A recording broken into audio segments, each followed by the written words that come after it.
Hallelujah, hallelujah, hallelujah. Eye True Faith Church International, Kumase Sokoban Wood Village branch no. Kristo Yesu ebie kwan kese e de aman ewo Ghanaman TV so. Ye de dwumadi a watu ne din Salvation Hour. Efa Ghanaman TV so abre ewiase ne pa nyina. Eni todo a ehwe Ghanaman TV nyina. Ebrada wei ene ebrada bia. Enwumere nonson kwapem ne no nwotwe so mekire 7 p.m. to 8 p.m. Ghana time. Eye ewurade asem a yamfra mu na yede efa TV ne so abrew me pacho bebre efri sabre koi no ene ye nhia e wo television so na awurade Yesu Kristo asempa ne mutumi ne befa ye nso ama wo hawo ne amane bi yeda so bia no enyere wieye afei wasa nya dankwa de ama wo kra ene mi nhia e wo Ghanaman TV so afei ubetimi ahwe dwumadie social media handles so Facebook Ghanaman TV anasa Evangelist Ujewura TikTok no nso e Evangelist Ujewura na YouTube no nso e Ujewura TV dwumadie se upemu nkyiremu a number no a e screen no fa nefre na ene empenifo entwetwe enkomo Salvation Hour dwumadie hwebi na unu ofiefo ebenya wogye ewo Yesu Kristo Awurade Israel amen Odo isongwe onyame wadene dabo wone krona be wagene mayo nyame do yo dadi nyango do wiasini odene dabo wone krona maye obi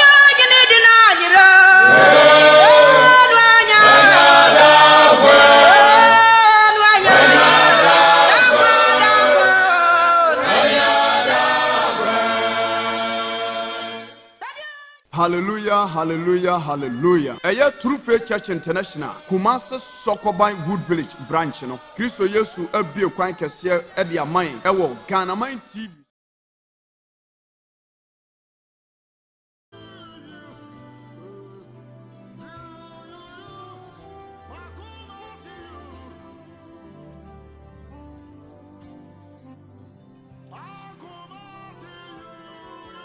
Yakuma edidel ewo Kristo Yesu Eye True Faith Church International Kumase Sokoba Wood Village ena enwumre ote yenkan ya transe eye Salvation Hour dwumadie no ana ugusu a wotie no shawo hwemo TikTok ana wa like no share no comment na bibia timi aye kama afi Facebook no so sanso ana etie na wa like no share na bibia timi aye kama YouTube enso etwagu God bless you Benjua Movement Queen God bless you Men's Go God bless you Sabre Ebrano ko Yes Lord yes Lord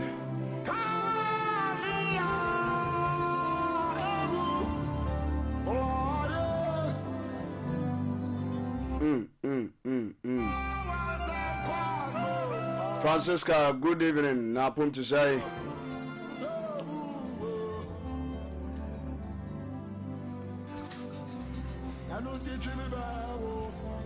Ora Yesu Kristo twa ben enanwumre yi. Na yentime enya de Kristo pe. Emmanuel yima wa ha akwa yima. Odine de me de pa o TikTok name no. Akwa yima Yona de wono so ye yiri tu apubunum no so ono so wa ha akaze esi ebe yina to kun ko so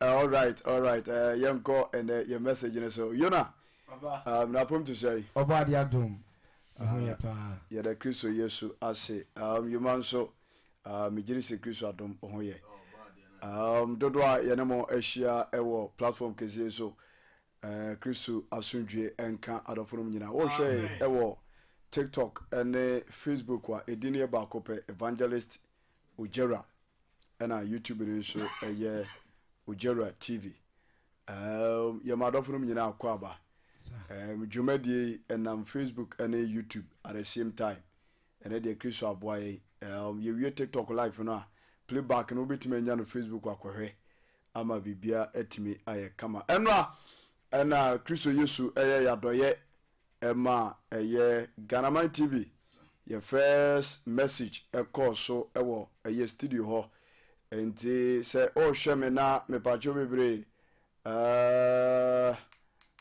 can say unya message no bentie ya tutumirika e real life no pe obetima kache message no ewo YouTube ana Facebook no Edian Evangelist Ojera page na o share no like no share no comment sa so na YouTube no so eno so sa o share no like no subscribe na bibia no etimi aye kama yemori na ene enwumre yamompa na afi yamfa de Kristo wo maye no ento aso Jonah Papa.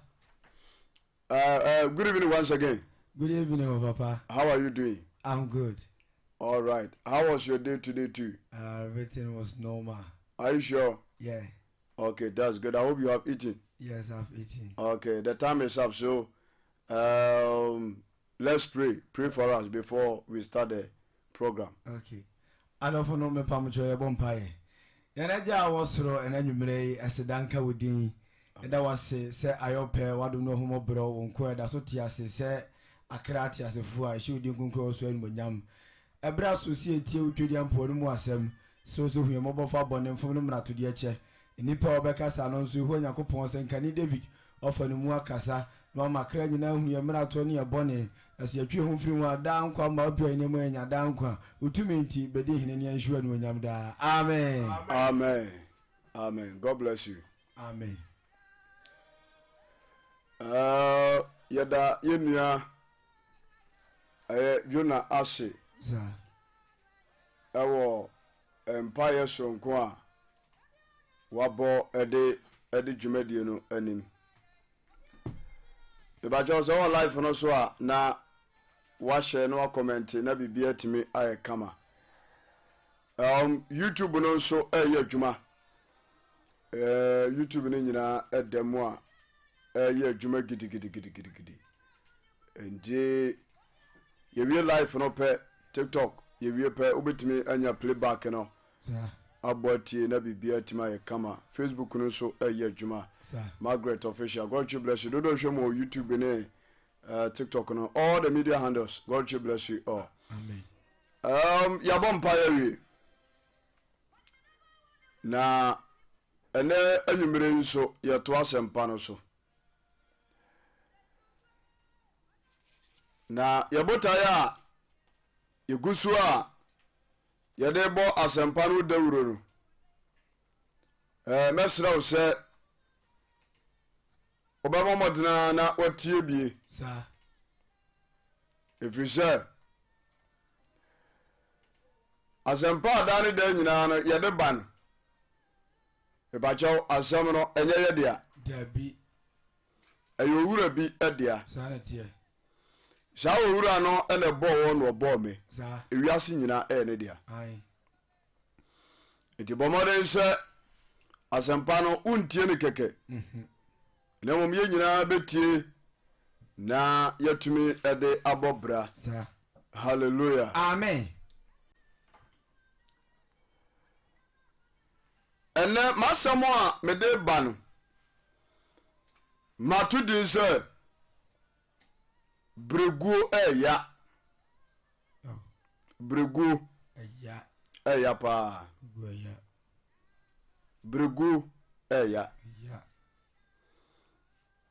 Nti o Kristo ni bia all life no so a wo hwe me bia no. Sir. Shahudi o Kristo. Sir. Dache wanya nkunim abotire. Hallelujah. Amen.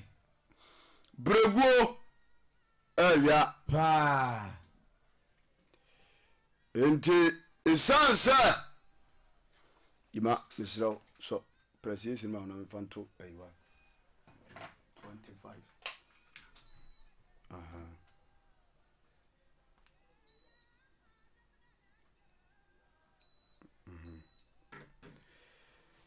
Berɛguo eya dia eya pa yi. Pa. Ye kase Berɛguo a asante kasa. Asicenya ne se obebo modena edebuta bi asi wani so. Yes. na beha ho etu wana maye bibia na awieye no wanya esomfa so yese wabre atuogu Kristo fa bone nche amen obi etimi fo se kuyani kuyadwuma edin o pa wese kuyani pa yima na wakọ forest twimne beka nse kwayim tetefo no so kwayim so no enya kwansini baako enya nkwada asem kura utimi twa du ni dunum onamfom sa kwanwa ana ekwan so nsu ohu hallelujah amen to betwa sa kwa tintin nyina akodo abunua obu sapele odum wawa chenengo pepia zodi ase sa enwo ne nchen kokrodoma dua nyina no obu hallelujah amen owia watwa amana wo akopa anu nyina twajatum sa kuyani ade ohiane aho kire ekwa kodua na buru avei ebron ba sha se fifi na enyini afei na duru bra ebro no efa ma kwansi ya ensuate hallelujah amen kuyani tewa ensuo yi beto fana na chensam ebro so gu nhirani o afa ma enka ehia wasuru nsuo na emana afa na timia bo amabura betuatua ho sa tinani baba ho so no na efu okoye no anyeyi Berɛguo kuafo ni bo ho no mo a omutimi susa ema nanum kura to waboka togu hallelujah amen na watrasia esuro ho su ani yaudi a wodie no enya bro no a esisi ho a aboto no a ammo no de ha no ne momo hadaje a wase no na bro na nsa nye yie sike twa no enwere no na koma soja se ensa so na hyehye no nyasam ketua ti asomni na jese waye Berɛguo adwuma hallelujah amen obi so timi ko bie company na ono nso so wakokwa so kofa nioma bonoma force wo okra na ebia ntosifo yi omo mokwa waga akwa asu kontimfi tamalikwamu wo inchekwamu wo na ka na be break down baby aka da sesi ka foforo emeyi load no family kumase no na ntosi na peche tosi ni nyina sei wa wuntime ntono peche hallelujah amen naka baby oho fotofita ni nyina na sei eka susuru waye Berɛguo adwuma na bibia anya ha enya ya ne sei ekwa so boda sa wodo a otuatua sika edema wo mo so ja se dwade ni bi wo kura no a woni kuyani ni kura timi kontosifuo ni yes nansa no mu da wura mu ho o mu tintos brade nsuo ba ehwe wo ti baby asia no na ka no abese kwam wanton enya mfaso waboka to poka susuro Kristo fa bone nche amen mesema so maturi se Berɛguo eya Berɛguo eya pa hallelujah amen obi wɔ nso so a ɔno nso ɔte awade ase ɔbaa yi ade wɔ hia ne ahokyerɛ bɛrima no kura bɛwaa no koraa no na nipa bi mpene so ti asɛm nie nanso wɔdi wɔdɔ akyi ana ɔware bɛrima yi ɛne ne wareyɛ pɛ ɔdɔsɛm ɛne abrabɔ mu nsɛm ti na ɛsɛ sɛ aware no ɔmo wareyɛ no ahokyerɛ baa yɛ nti no na ɛsɛ sɛ kumase tu wɔ ɔmkɔtena akura ase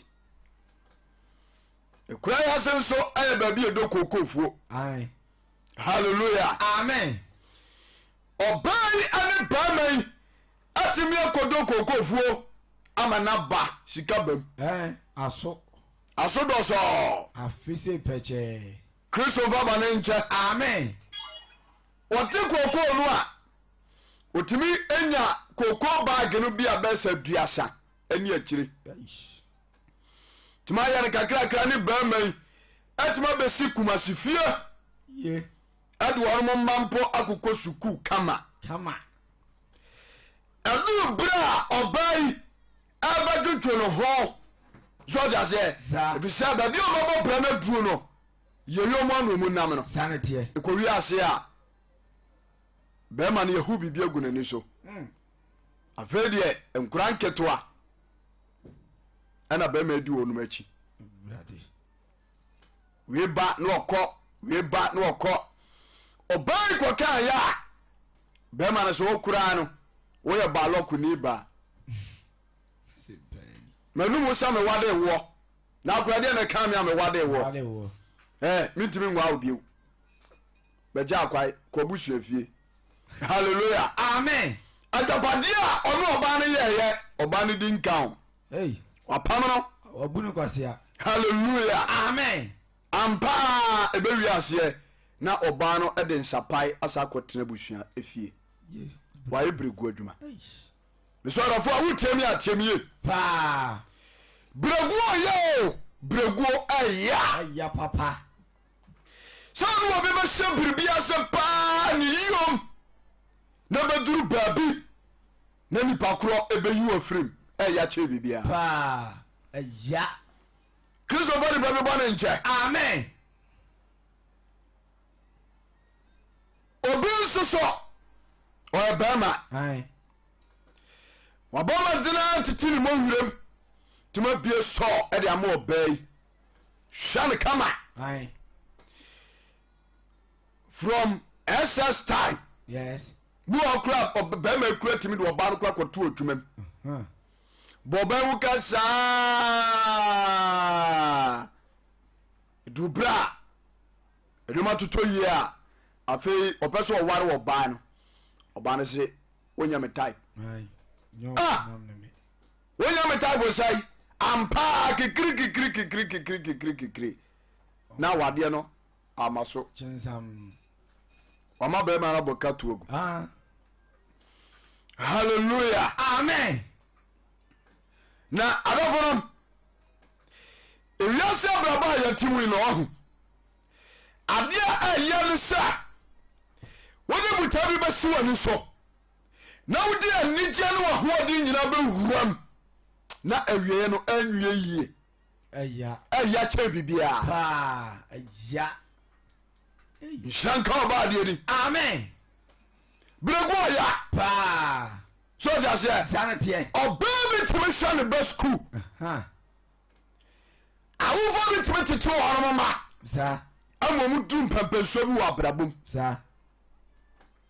fɔfia ntoata na ɔdoma nkoma wuo de ne nsa to nkɔda no bi so deɛ wabɔ ne ho ka no bɛwi ase na baatan wɔno so kora n'ani da nkɔda yi so sɛ baabi a wabɔ berɛ duro no wɔno nso obɛdi ne berɛ so aba ka bi nhyɛm ɔbɛte an sɛ ɔba baa no ɔba bɛrima no deɛ wakoma da no soɔ no waka nkyerɛ gu wayɛ berɛgu adwuma nhyɛnka ɔba adeɛ ni amen sɛ wode ba kristo som so a the same thing yona papa nsɛm haw obi tumi ne obi kwate asɔre za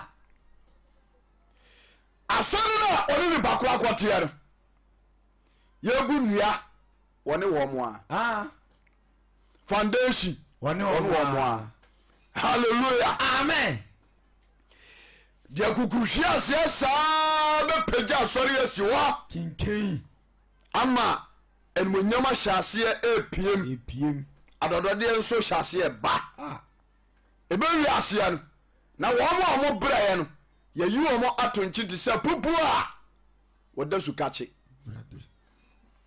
wɔbu ɔgura tim de asɛm to no so ne apam no kristo bɔ wɔn nkyɛn amen ɛno a anɔpa na anɔpa yi yɛpɔn wɔ kyena no ɛna odiifo wi wɔ kyena mɛ bɛdaeɛ na mehwɛ obi story wɔyɛ asɔfoɔ nketewa no bia na dwuma a ne sɔfo pani gyina fa soa no owura bɛhɔ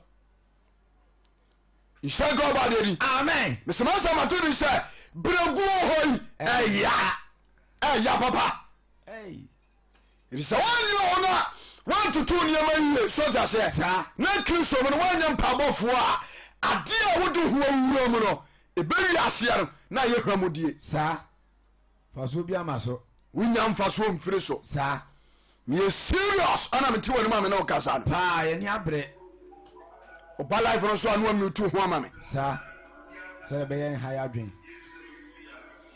nhyɛnka ɔba adeɛ ni amen na ewiase sɛ woba kristo so mu a sɛna meka no wɔbu hɔ kora no a wonua wɔyɛ nyankopɔn ntwumani kɛseɛ paa ɔhyɛ adwuma ase ɔde kristo ɛna hyɛ aseɛ na god spirit ate no mu saa sɔde aseɛ saa bɛre yɛ kan wɔ obi hwɛ ni a wɔyɛ man of god o wɔhyɛ aseɛ no ɔhyɛ n'adwuma aseɛ no kristo adwuma ase no wɔde kristo wɔn na hyɛ aseɛ bɛre wie no wakɔ fram wadane wakɔ nhwɛ nyame foforɔ ɛde abɛka ne kristo adwuma no a ɔyɛ no berɛguo adwuma no ɔyɛ berɛguo adwuma kristo bɔba no nkyɛ amen gere ha ne wɔ nkurɔfoɔ bi a sɔgya sɛ wɔm ne kristo som papa ɛna hyɛ wɔ mo kristo adwuma aseɛ saa ɛkɔ wi aseɛ na ebi aboba dam ɛkɔ wi aseɛ na ebi abɛda ne kɔrensafoɔ sɔgya sɛ saa obi nkura tumi firi kristo akyi nansan media no so na sɔfoɔ bi wɔne ne yere ɛna te asɔre ɛkɔwie ase a na ɔma direct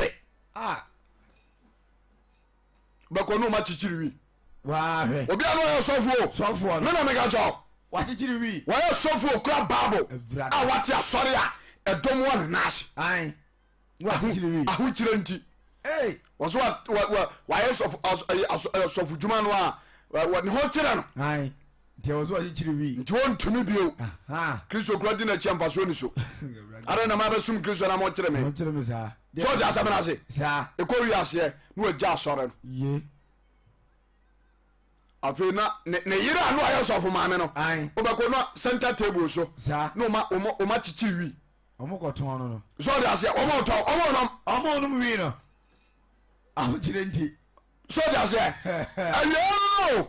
awieya no no paa mese masamatodi sɛ berɛguo hɔ yi ɛya papa ɛte akoma ɛte nsurumu paa nhyɛnka ɔbaadeɛ ni amen ɛti obi a wohwɛ me biara sɛ tiktok facebook youtube meseraw yɛ mpabɔfoɔ ne mɔne na hɔ paa be vigilant sɔde aseɛ na bɔmɔden sɛ adeɛ bia no a wode asi w'ani so a wɔ ho botae papa biara no yɛ focus saa ne teɛ moani mmerɛ nyɛ saa ɛnipa nti wobɛsa akyire saa nhyɛnka ɔbaadeɛ ni amen obi kura tumi ɛfa so kura kum ne ho committee suicide because wɔhwɛ ne berɛ a wɔberɛ ɛne nadagye a wɔsae no na ɔhwɛ sɛ ɔntumi nsaa n'akyi ankɔhyɛ abrabɔ no ase na baabi a waduro no aka akyiama no a ɔno ankasa tumi ka na no aduro committee suicide mena mega kyɛw asɛmu berɛguo ya paa kristo no yɛ hoɔden amen kristo me ahoɔden amen na wɔmfa no tumi ntimi mmoa yɛ amen na ɔmeyɛ nhwɛ nnipa bi dabi na yɛntimi nkonkoe anim saa nhyɛ nka ɔbaade ni amen Deuteronomy chapter 3 verse number 23 to 26 ɔdwumayɛni Moses yɛwɔ soro Nyankopɔn ɛberɛ a Israelfoɔ ɛkɔ nkoasom mu na ɔmo ne gyefoɔ ɔmo ne kamafoɔ ɔmo ne somfoɔ afei na Israelfoɔ ɛde yaw anya apirisie atiam de bia ɛwɔ nkoasom mu ɔmo tenaeɛ nti asam no adu otwadi mpo Nyankopɔn aso saa nti otuanama sɛneɛ saa na ɛteɛ deɛ a ɔbɛkae ne bɔhyɛ nsɛm na ɔma agyifoɔ bi akɔyi Israel amen amen nti abago sɛm mu no Onyankopɔn ayi owura bi a yɛfrɛ no Moses sɛ ɔno na ɔfa no so ama ɔkɔyi ne man Israel afiri nkoasom mu saa wiase Yona papa abrabɔ no a yɛbɔ no ayi adeɛ bi a wode bɛsi w'ani so wɔ abrabɔm ahyɛseɛ biara no ɛnyɛ yize enye yize mena meka kyɛ wo paa obrɛ you suffer a lot paa because wontu ho anama ɔpɛi saa ɛna woanya mu experience saa ne teɛ nti wotumi som na agye agu saa wotumi sɔ ha na agye agu agye agu mehyɛ nka ɔbaade ni amen obi kora tumi twe wo sa akyire saa ɛna fam ɛyɛ nokorɛ paa enti Moses wamfa no hogoro so dabi nti ɛberɛ a ɔtwe dɛ bɔ Nyankopɔn fra no sɛ wɔsoma no wɔ Egypt anasɛ Misraim asase so no na nyɛ ɔko ketewa ɛnya asɛm ketewa nti ɔfrɛ no ɔde nsɛnkyerɛnne bi kyerɛɛ no saa ɛwɔ ɛyɛ bepa no so hɔ saa ne teɛ ɔsɛ poma no kura a wɔseae fa to fam ɔde to fam na adan wɔwɔ adan wɔ ɔsɛ sɔ poma no wɔwɔ ne du a ɛbɛsa dane poma ma na adane halleluya saa owieɛ wɔsɛ me sɛ yi ho adi akyerɛ bio fa nsa hyɛ wo kokom wɔde Mose de nsa hyɛ hɔ wɔsɛ yi oyi ɛna kwata Agu ne agu ne nsa nsa wo sɛnkyerɛne halleluya amen nti Onyankopɔn de saa nsankyɛne wei nyinaa ayi ɛdi Moses anim kyerɛ ne sɛ wɔyɛ Onyankopɔn teasefoɔ a ɔno na wɔfa no so akɔgye ne man Israel saa fɛro de akyiri yɛ mɛ nsɛnkyerɛne halleluya amen mesɛma asamato de sɛ berɛguo hɔ yi ɛya ɛya papa ɛti sɛ wohwɛ me na bi a woatu biribi hɔ anama wo ana agye agu a Kristo nhyɛ ɔde no mpagya obiamu ate amen nhyɛ nka ɔbaadeɛ ni amen enti Deuteronomy chapter 3 verse number 23 ka asɛm bi kɔ Deuteronomy chapter 3 yes verse number 23 Aha. was Mose mpaabɔ Mose mpaebɔ na mesrɛ Awurade saa berɛ no sɛ enti aberɛ a Moses Onyankopɔn asoma no wɔ Egypt no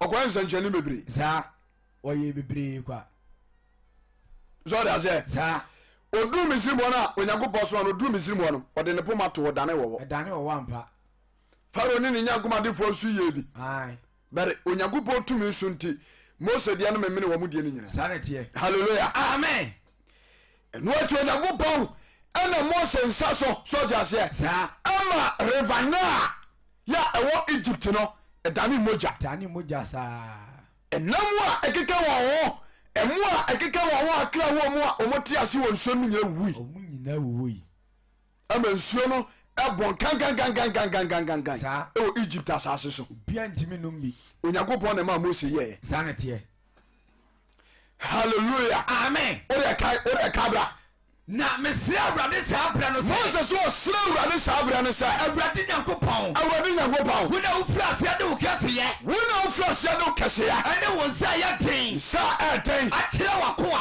akyerɛ w'akoa na wonyame bɛɛ no wɔ soro onyame ba kura na wɔ soro anaa ɔwɔ asase so a ananso ɔwɔ asase so a bɛtumi ayɛ wo nnwuma ɔbɛtumi ayɛ bae wo nnwuma enwuma ɛne wo maniyɛ a woyɛ yi halleluya amen nti enwuma a Onyankopɔn fa Mose so yɔe no ebi na mekenka akyerɛ no saa ne teɛ nti wɔma river Nile ɛdane mogya saa ne teɛ ɛwɔ Egypt asase so sɛnkyɛne ne bi no no sɛnkyɛne no bi no saa hallelujah amen afei wɔsama mpɔnkyerɛne aba Misraim asase so Pharaoh didi a na mpɔnkyerɛne nso da nkyɛn wɔnyɛ ɔtwe a ɔtwene tae no n'ani bɛba no so na okura twerɛm apɔtrɔ ɔno so ɔnwui hallelujah amen onyini nto na ɔmu bɔwura ɔmu dɛm so ɔmu kɔda a kɛtɛ no nyina mpa no so nyinaa de mpɔnkyerɛne wobie pona apɔtrɔnie wokɔdware a apɔtrɔnie hallelujah amen onyankopɔn na Mose so ɛne sɛ nsɛnkyɛne wa nyina kyerɛ ɛyɛ Pharaoh sɛdeɛ bɛyɛ a ɔbɛma ne ma Israelfoɔ akɔgye wɔn ahome afiri wɔn nkoasom sane teɛ Kristo ɔfa wiase bɔ ne nkyɛ amen ɛno akyi afei ɔsan ma mfuturo so ɔte aseɛ wɔtu mfuturo kɔ wiem sei afei na ada ne ntontom ɛntontom a bɛwiase a ebi ka wano a wɔnya malaria nyinaa ɛyɛ Pharaoh asoɔden mena meka kyɛ wo Misraim ntontom bi na aba Ghana no ɔmo ha dwen papa ka wa na malaria akyew Kristo baba ne nkyɛ amen nti Onyankopɔn na Mose so akɔmande ma ntontom ɛba Egypt saa ɛno akyi wɔsan nam ne so ma nwansena mmirika ɛba Egypt saa zɔre aseɛ sane teɛ ɛsɛ nwansena ɔmo yɛ stɔbɔ papa ekuro tu kakra bi a no mu kikam ɛnyɛ yiye saa nsɛnkyerɛnne wei nyinaa no Onyankopɔn ne nam Mose so ɛyɛ ne Misraim asase no so Nyankopɔn nsu Moses sane teɛ hallelujah amen samato de sɛ Berɛguo ɛya papa nti sɛ ɔhwɛme a moɔne na hɔ saa so ɔde aseɛ sane teɛ na bɔmɔ no sɛ wobɛko nkote akɔ w'anim saa ɛwɔ Kristo mu kwae so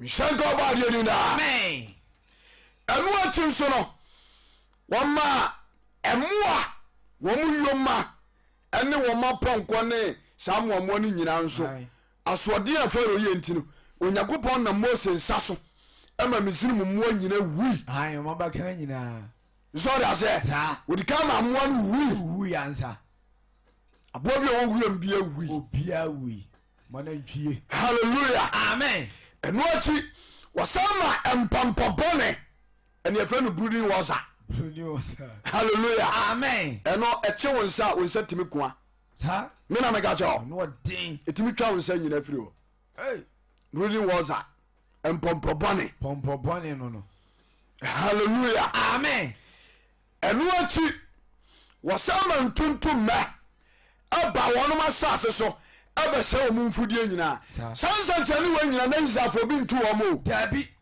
ɔhwɛ me ahwɛmiyie ne tie meye Berɛguo ɔya mena meka kyɛ saa ɛya papa saa ne teɛ sɔde asɛ sɛ ɔne obi bɛhyɛ braba se na antimi yɛnkɔ wie awieyɛ pam ɛya papa wohwɛ bra wabrɛ na onipa no hɔ wohwɛ atɛtia wɔfa mu wohwɛ atɛmdidie ne niguase a saa nipakoro nti wogyeeɛ na nnɛ wayi wase atwedeɛ a ɛyɛ awerɛho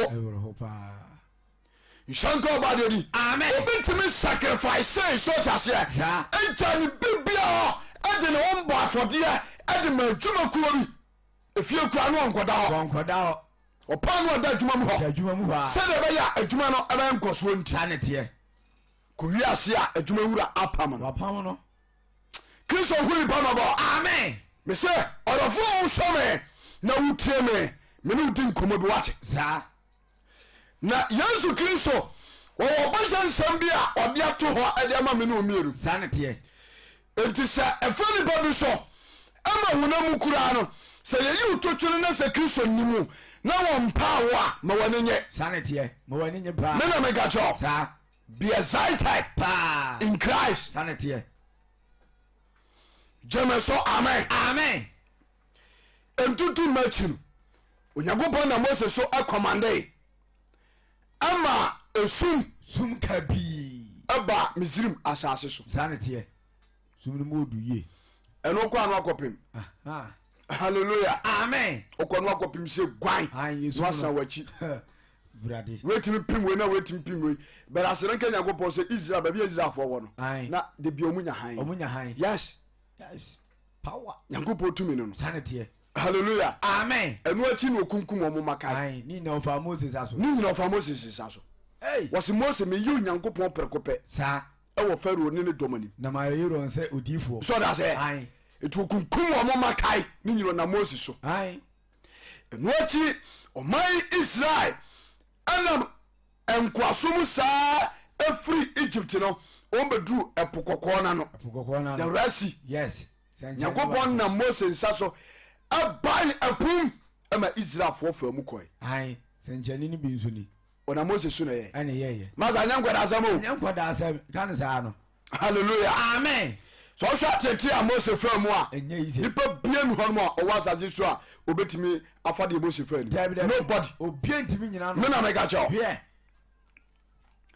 epona janso ebra kom ni sukom adi Israel fo Onyankopon ena Moses so ama mo abofo aduani di mana no me na me ga cho atumfo aduani na abofo aduani wona Moses so ma Israel fo nya di kwa ohini wo so no pono se ya na ye toba so dia se sanete enam efren moko no na Moses so no mo Israel fo ewe ne sa omo hwe ne sa duba bia mo nya nsuo nom ona Moses so ema mo nsuo nom sanete hallelujah amen omo du river Jordan na ni da so ni hono omo Israel fo wo mo so pamada kan edo mo na sisi river Jordan na we no matwam no mo go hey hallelujah amen ebra Israel fo eto Onyankopon mra so jase wo commande ma wo jia abadarfa wo ma fa siom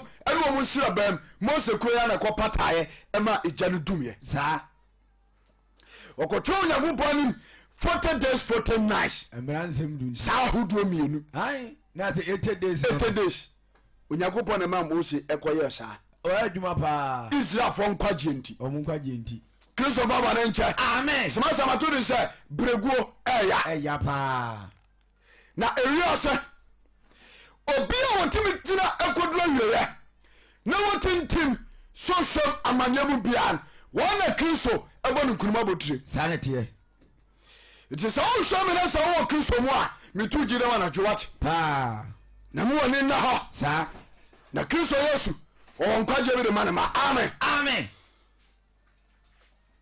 wani nyina achi ayemfa kasi a omo wode a omo nkwaku ni nkuguo da Onyankopon na Moses so eka wo nyina tugui sanete media hemfonom di wo nyina so nkuni yes Onyankopon na Moses so na ye ba sa hene ogomu nyina afa kodu ba bi a asem kitwa bi Onyankopon bu afu Moses adofo ewiase ya o ewiase awde ho wiase ya Berɛguo ti akoma se wan nyere ho na se Kristo amam na se wabam bu na yo Berɛguo adwuma aso manfa so ma Davida Kristo ma share den da amen dete no chokwa na me se rode sa pra no se eti abra Moses ayemfu so tie Nyankopon asiche nya se wanya ne kronkron ewo Israelfo ani enu anti a wose sanse Moses wanya me kronkron ewo Israelfo anim nti na wagye no nyama ma ho woni unua ero kena asase no me ma hu sempani hallelujah amen yango what na me se rode sa bra no se wase awurade sa bra no se awurade Nyankopon wona ofrase de o kase ye ne won za ye ten ebe Onyankopon ka asase kasa no kire wia no hya hye so okobo mpae asere awurade because one wadika yima wadika tu Nyankopon fo pay watu ne fo pay watu Nyankopon fo amana tie da nti we so re nya news bia nkanya den nti we me ko na nche de ma me fa true prayers na me ne nko kasa obehu mbobo hwe orofo kasa bi wonu se Nyankopon ka waka wie o dane na nyeyi te sureten zora se so show me na you Kristo nya be careful with your life sir ebinim di nyama di agro gro nyama ho ebinim adi nyama di agro sanete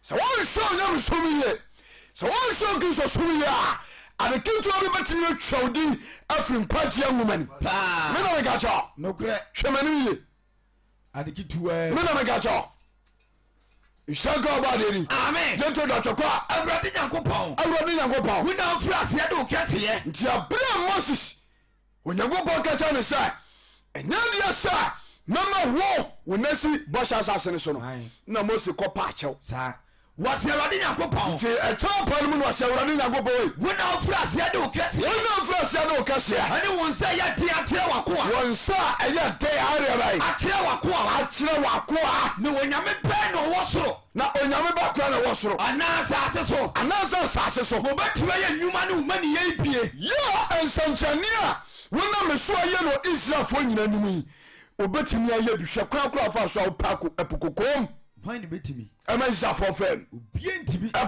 ɛpo paa na watumi apam he ama nipa tumi anante asase pɛsɛ so sɛ nyɛ wo Nyankopɔn yɛ hɔ na bɛtumi ayɛ obie ntimi nyɛ woma Misraimfoɔ ma ka nyina wuwui sɛ nyɛ wo a wɔn na bɛtumi ayɛ saa nsɛnkyɛnne wɔ bi obie ntimi nyɛ Nyankopɔn mekae ɛberɛ mede poma no too hɔ no Egyptfoɔ nnuotumfoɔ nyina nso ɛde wo poma toto hɔ mehunu sɛ poma no media no ɛmemene wɔma wowɔ no ya ne yamra mo ho yɛ hu ampa paa hallelujah amen ɛberɛ a wosane a ɛwɔ Sinai ɛne Haro bepɔ hɔ no yɛhunu wo nsɛnkyɛnne ne wotumi sa ne teɛ nti Onyankopɔn hu paa nti obi ntumi nyɛ nsɛnkyɛnne a wɔyɛ no Israelfoɔ anim yi enti mesrɛ wo nti mesrɛ wo ma mentwa koro asase pɛ wodwo wɔfa me so ayɛ nnwuma bi ɛwɔ Israelfoɔ m nti otwa deɛ mpɔkwaa me wataworo ma home bɔbɔ enti mesrɛ na wo mabrɛ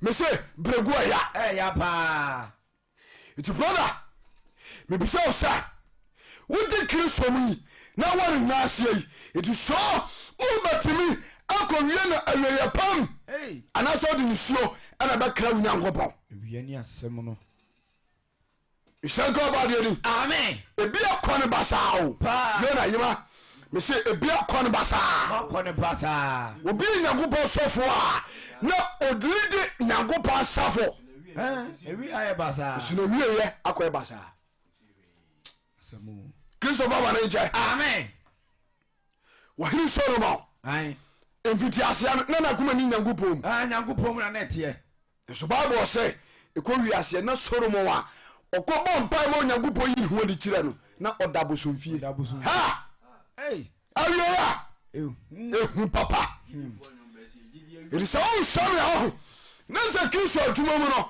afei ne wɔhyɛ ase a brother brɛ ho ase brafom paa brafom na obi nkyerɛkyerɛ na gya tu no no paa nkasa menamyɛ sɛe meyɛ hwan ɛna meyɛ sɛe meyɛ sɛe wɔgye ne ho di dodo wonim wawieyɛ daabi wonim wo braka susugye wo ho di halleluya amen wɔse Mose pakyɛw o wɔ pakyɛw wɔse mesrɛ wo wɔse mehyerɛ wo ma mentwa koro asase pɛ wodwo da agya no ma mentwa nkɔ nkɔkɔ adeɛbae asase pɛ wodwo da agya asase paa ɛwɔ Jordan agya bepɔ fɛɛfɛ ne Lebanon bepɔ fɛfɛ a ɛne Lebanon nanso Kana asase kronkron no ma memfa me na nkɔ tiatia so wɔpakyɛw Mose pakyɛw ti asɛm ni paa so ɔde asɛ saa ne teɛ sɛ sɛ ebinom de Kristo som ne Kristo adwuma no adi agorɔ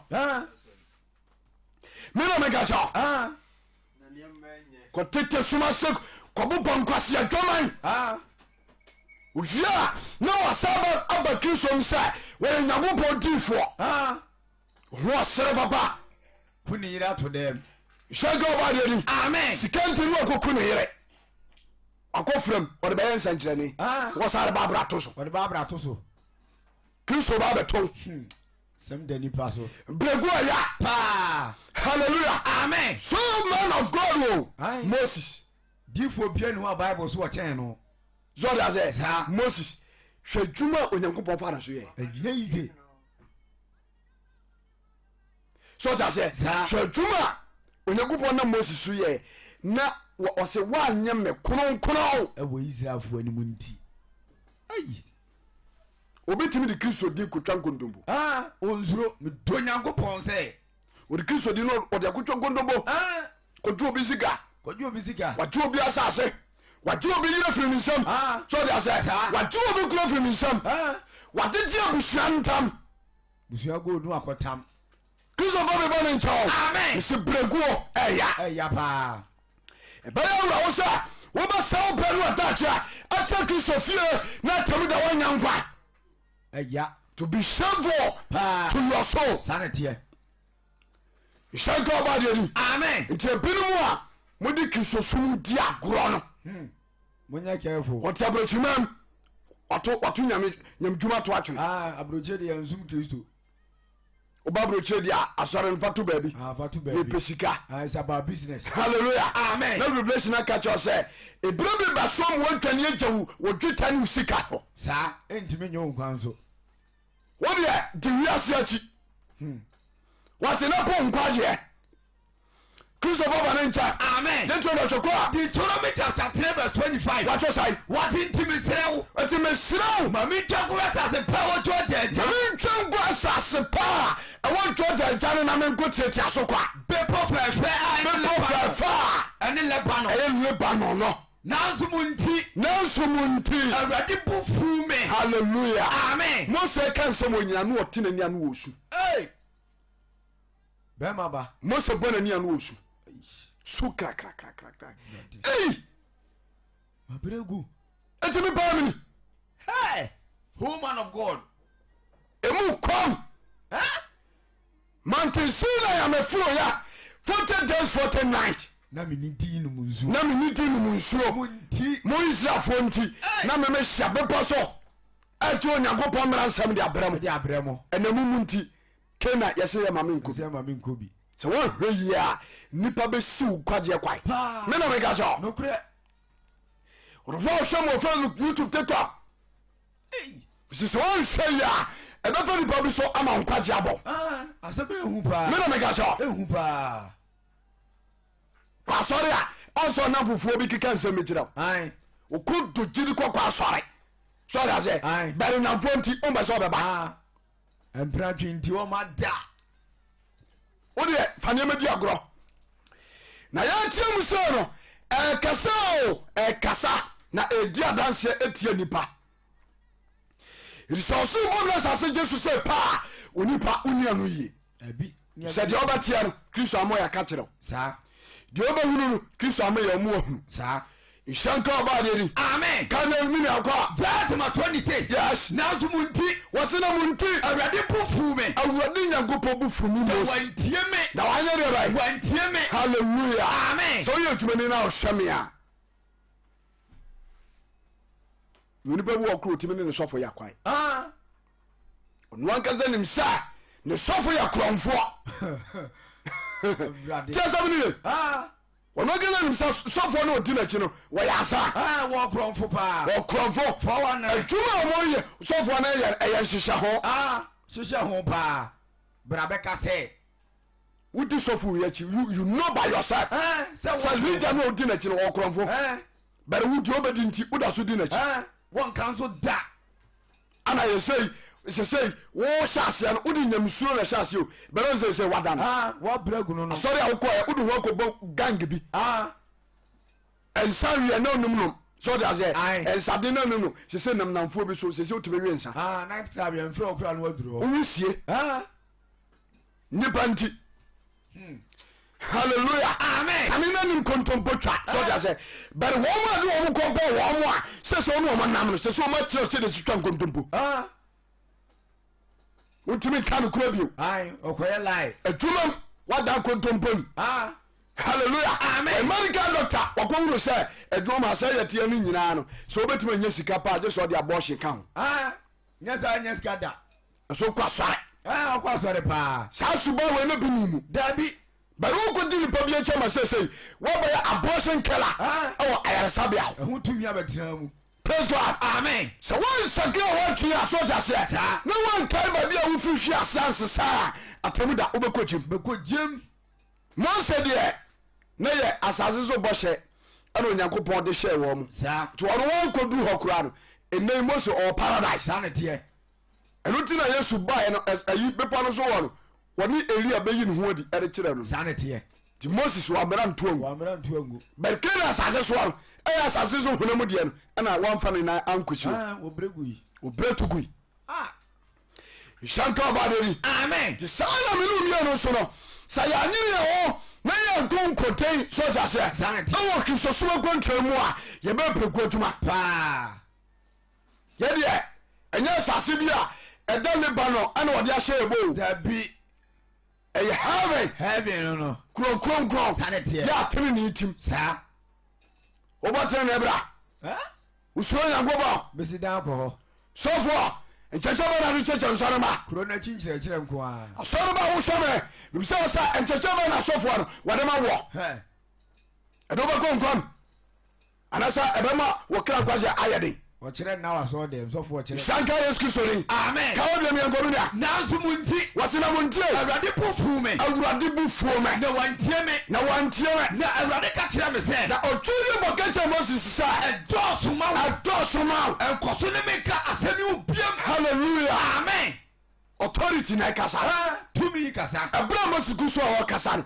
na ɛhyɛ nyankopɔn bufuo abufuo yes enipa bi nti sɛ nyankopɔn bufuo a masa wobɛmɔbɔ paa nti ebinom a madan kristo asɛm wɔ ne sɔre asɛ na mo ne wiase bɔ wiase abrabɔbɔ no bienu mo nsesa mo adwen atɛ na ade honhom kronkron ahyɛ wɔ brabɔ ase na ade honam kɔ wie ɛkɔ wie wosi soɔ hwɛ nyamesura na tiw mu wosi soɔ hwɛ kristo asɛm a na wɔ nkyɛe wotu akɔtena nkran wohwɛ m wɔtakorade sɔgya sɛ wohwɛ m wɔkuma sɛ woti aborɔkyima m hwɛ gange bi ade ho akɔbɔ wɔ m ɛne afutu a wotie ɛne abraba a wom woato kristo so mpa no ato agu ɛna di honam akyi wobɛbrɛguo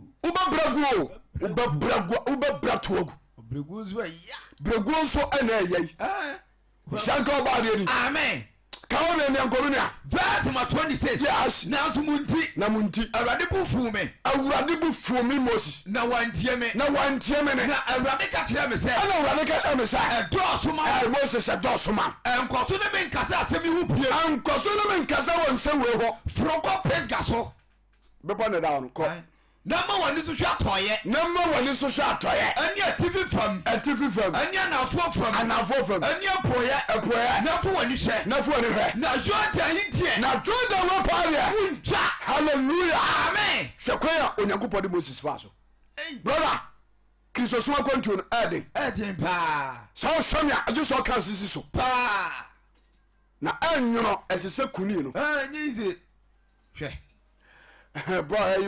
pastor hosea sɛdeɛ nkunkuru gya tumi ahyia bɛ mu a this time no ɛsɛm a ɛbɛka no media no so no gyeme so amen wɔ se momo nti onyankopɔn bu furu mi ɛna onyankopɔn ma no nkɔforo pisga bepɔ saa bepɔ no so wɔ wo wa pisga no nti mose ɛkɔ nyina na wora ho masa akoma nyinaa ne wode wɔ sɛ yɛkɔyɛ program bi na bi a yɛde wodi aka ho na ɛkɔwie ase a yɛse kaa no wankom zambali ti asɛm ne o ɛbɛhyew kaa no wankom ɛbɛhyew papa ɛsɛ wobɛndai gye sɛ wowɔ akyiri zambali sɔde asɛ anaasɛ bi a bɔɔ yɛkɔbɔ match na selection afa ne kodu hɔ no ma yɛse deɛ ayɛ no deɛ yɛde wie gye sɛ wo tena bench kyɛ sɛ woadwere ngyina asɛ sɔde aseɛ saa da no moses anidi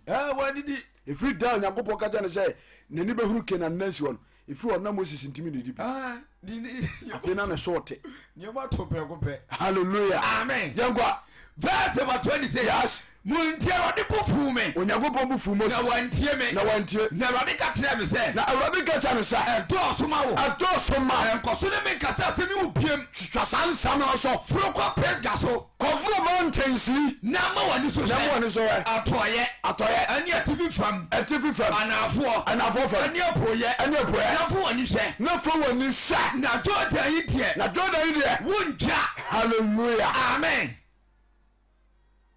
obi tumi bere ne wiase saa ɛtumi sam fifire obi man so galamsey ne wɔwɔ hɔ obu okura wona wona obona adwuma wo ye nyina anadwudwuma no wo ye wonye kromfo but night and ye dena koto wo titi no mawuram sia yona papa na watimi asini fie awie adu brese se okotena fie nim na so ko ache no so ko ache no wonso ekwa yare sabia doctor say untimi ni merek Jesus otra hwichi mu wonso so edan ya wasie ba bia wo yi so obetena ya bronsa so na ye you dese ne do abehye danketo anim wa hwe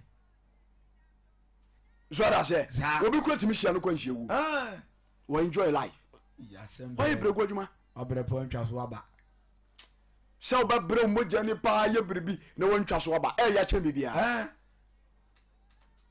so that say ya che bibia sanete ntimede me won che ka bibia kyerɛw ebra ya ba ya kristofuo no have ya control yemfa honam na hwehwe kyerɛ kwai hwemanim na hwemi sanete have ya control yemfa honam na hwehwe dabi honam nka hu dabi nka hu kula social TikTok wo show Facebook ni YouTube wa me say have ya control yemfa honam ana hwehwe ne yakobi dabi honam nka jemua me ba mo choba bra anidie mu mo de honam epe saa kron mawura no mo nsesa de nipa wo nyina wo de mapre ne anya saa mo be Berɛguo adwuma honam fo nko ho dabi hwemanim ye do wo nyina de be ma de apre wo kra honam fo enwura kuro wo se akuro a tene ne na area bai atimu honam so ntimi nya tene ne ade ntimi nya tene ne ade honam nyuma de pefie ni adwamamo jeme so amen ye to do atwoko verse 28 yes what in a Joshua ye enti wodia fo de kowa onyankopɔ kura se kwotete na koma so wo huru no asempani zori ase se ade pa o kra kondo pa se wunya sa ade we ya ye na wanya wura te sa warefui na wafe wo yere pa na oban nsuso ntokwa kakra ho no wa hyehye niema yi na tu ediri niema bi agugu na sen wo twitwu hwo abobo pada urade tasintasi ya chi ho na no obobo spray zora ze na one nam dem ho anu adi ka akoda mpa so urade twitwa wani kurukuru twa wani guru urade yankopon na di si afrem ofro mpada no aka je ze krache ko pe babida hallelujah amen e dey emaso de ya papa eno da so ade enchentem asebo kristo baba ne nche amen se wan nyiro so ja se na wa ma kristo asema mi kan wan tie ne ye na wa nya mpabofo a asem betima fo ase asem betima fo ase pa ha me kro nya nkoda asem enya nkoda asem nya godie eti abra wa nya gopon ama mo se ko ha kuro no ani assassin sere sitie no ana o ka asem kire no o say verse 28 yes na Joshua ye enti wo de nsa ko hye Joshua yie na hye no den na hye no den na hye no aboduro na akadire no sa kwan amede wo fa so oni enti wano so nya careful sanete onyakobo ka che Moses o ka che ni yes ka che Joshua wo hwe no yie enti hye no yie na hye no den na hye no den na hye no aboduro na hye no aboduro efrisa wono no becha asase a behuru ni mama wono na ebata asase a wo behuru ni mama wo wodi ka huru no obecha ma Israelfo on the beche yes wo de obewu obepo we so so wo hwe ya wo braso aba obi bedi ne kwa me kan kwa chawo Berɛguo ya pa wo braso aba obi bedi ne kwa zora se ye oni pa bebre ho no mu a enam wo so kuma sensa ensafo bebre ya tie wi mu be abese 50 gina ho a emu bese 40 waka huni and ya tete nsore sanete but ne wodaba ye yira to atwe ya na to tankuru wam zora se ye yira to atwe kwa wonka huni awrade obi hwame soja se waka obi ne ate wo masafo ene ye fa no nya hwe dabi ye mfa no humpo waka obi na me pacho bebre wo masase a da hehe o me pacho akurasa sase no mkodo me pacho omdu ko ye kokofu but na anuafo bi atwahia o manyi na firim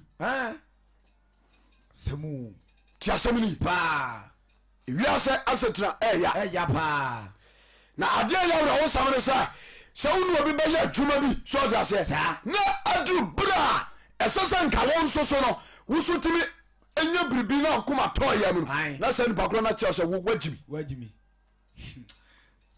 obama ne banyina hu se wo usu ni mfaso this world so that say sana ebinum abra bote na mo tete san na ena mo so ama binum kra edi awra ho e wo mo mpaso no asanda mo so fobuo da mo so pa fobuo kese a enu ni di atire e wo mo so we say one a e fa wo mo so na adwuma no besi wa no ka ne wuru say wo mo ni mfifire so asase bi so sa ansa na adwuma ni me no me ga cha mfifire fi wo mo ho egu asase ne so ansa na ba bi adwuma no epeja eduru ho na wo ba ya nti so you dey say obeye titija soldier say na be safo na to atuna enu me betimi aka no wasefo say ye be pa osu say nyinam fi say onyango pa wo na kura tantrene Shango Badi. Amen. Gentlemen, to call. Verse 28. What's your side? It is scheduled for a year. It is scheduled for a year. Not seventeen. Not Saturday. Not Saturday. Not Saturday. If you say, what do not better say? Who know?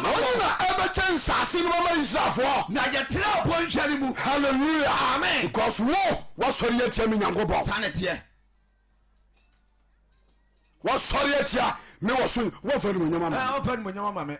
Ene nipa bi die no nyam nuane abosom ani abosom kwase na naboa me abraki so ete ho me do asese afi abo me ne me ma ho ban so just say bronyan krofo bronyan ni afi wo mu twa susu akọba mponje ne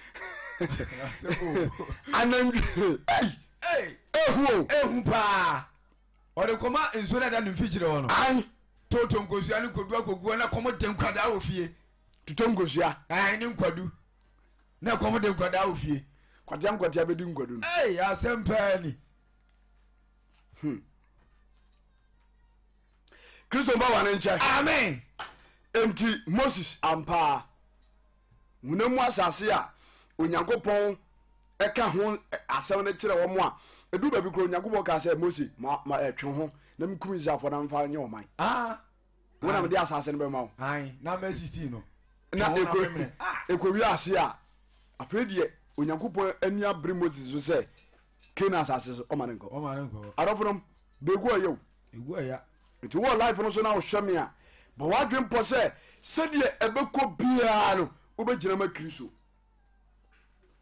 enini pachi Moses edi ni pachi ema Kena asase so wankobi yes tiemiye nipa ndio Moses ena ensi Kena asase so it won show ya nipa nti so just here ade papa bia esesa ba won ncha no ebahwero mesi Berɛguo ya topic no sa ti akoma nshanka ba de amen Moses went to kodu Kena asase so wantumi yen de Kristo Yesu eba wade ahye dankwa sanete dankwa no nso yenya no kwa dabi Ethiopia me pacho wo be di Kristo chi bia no esese o hwo hu yi sanete mo ani da ho bebre Berɛguo adwuma bebre na Matthew 7:21 yango True Faith Church International Kumasi Sokoban Wood Village and Evangelist David Ojewura me wo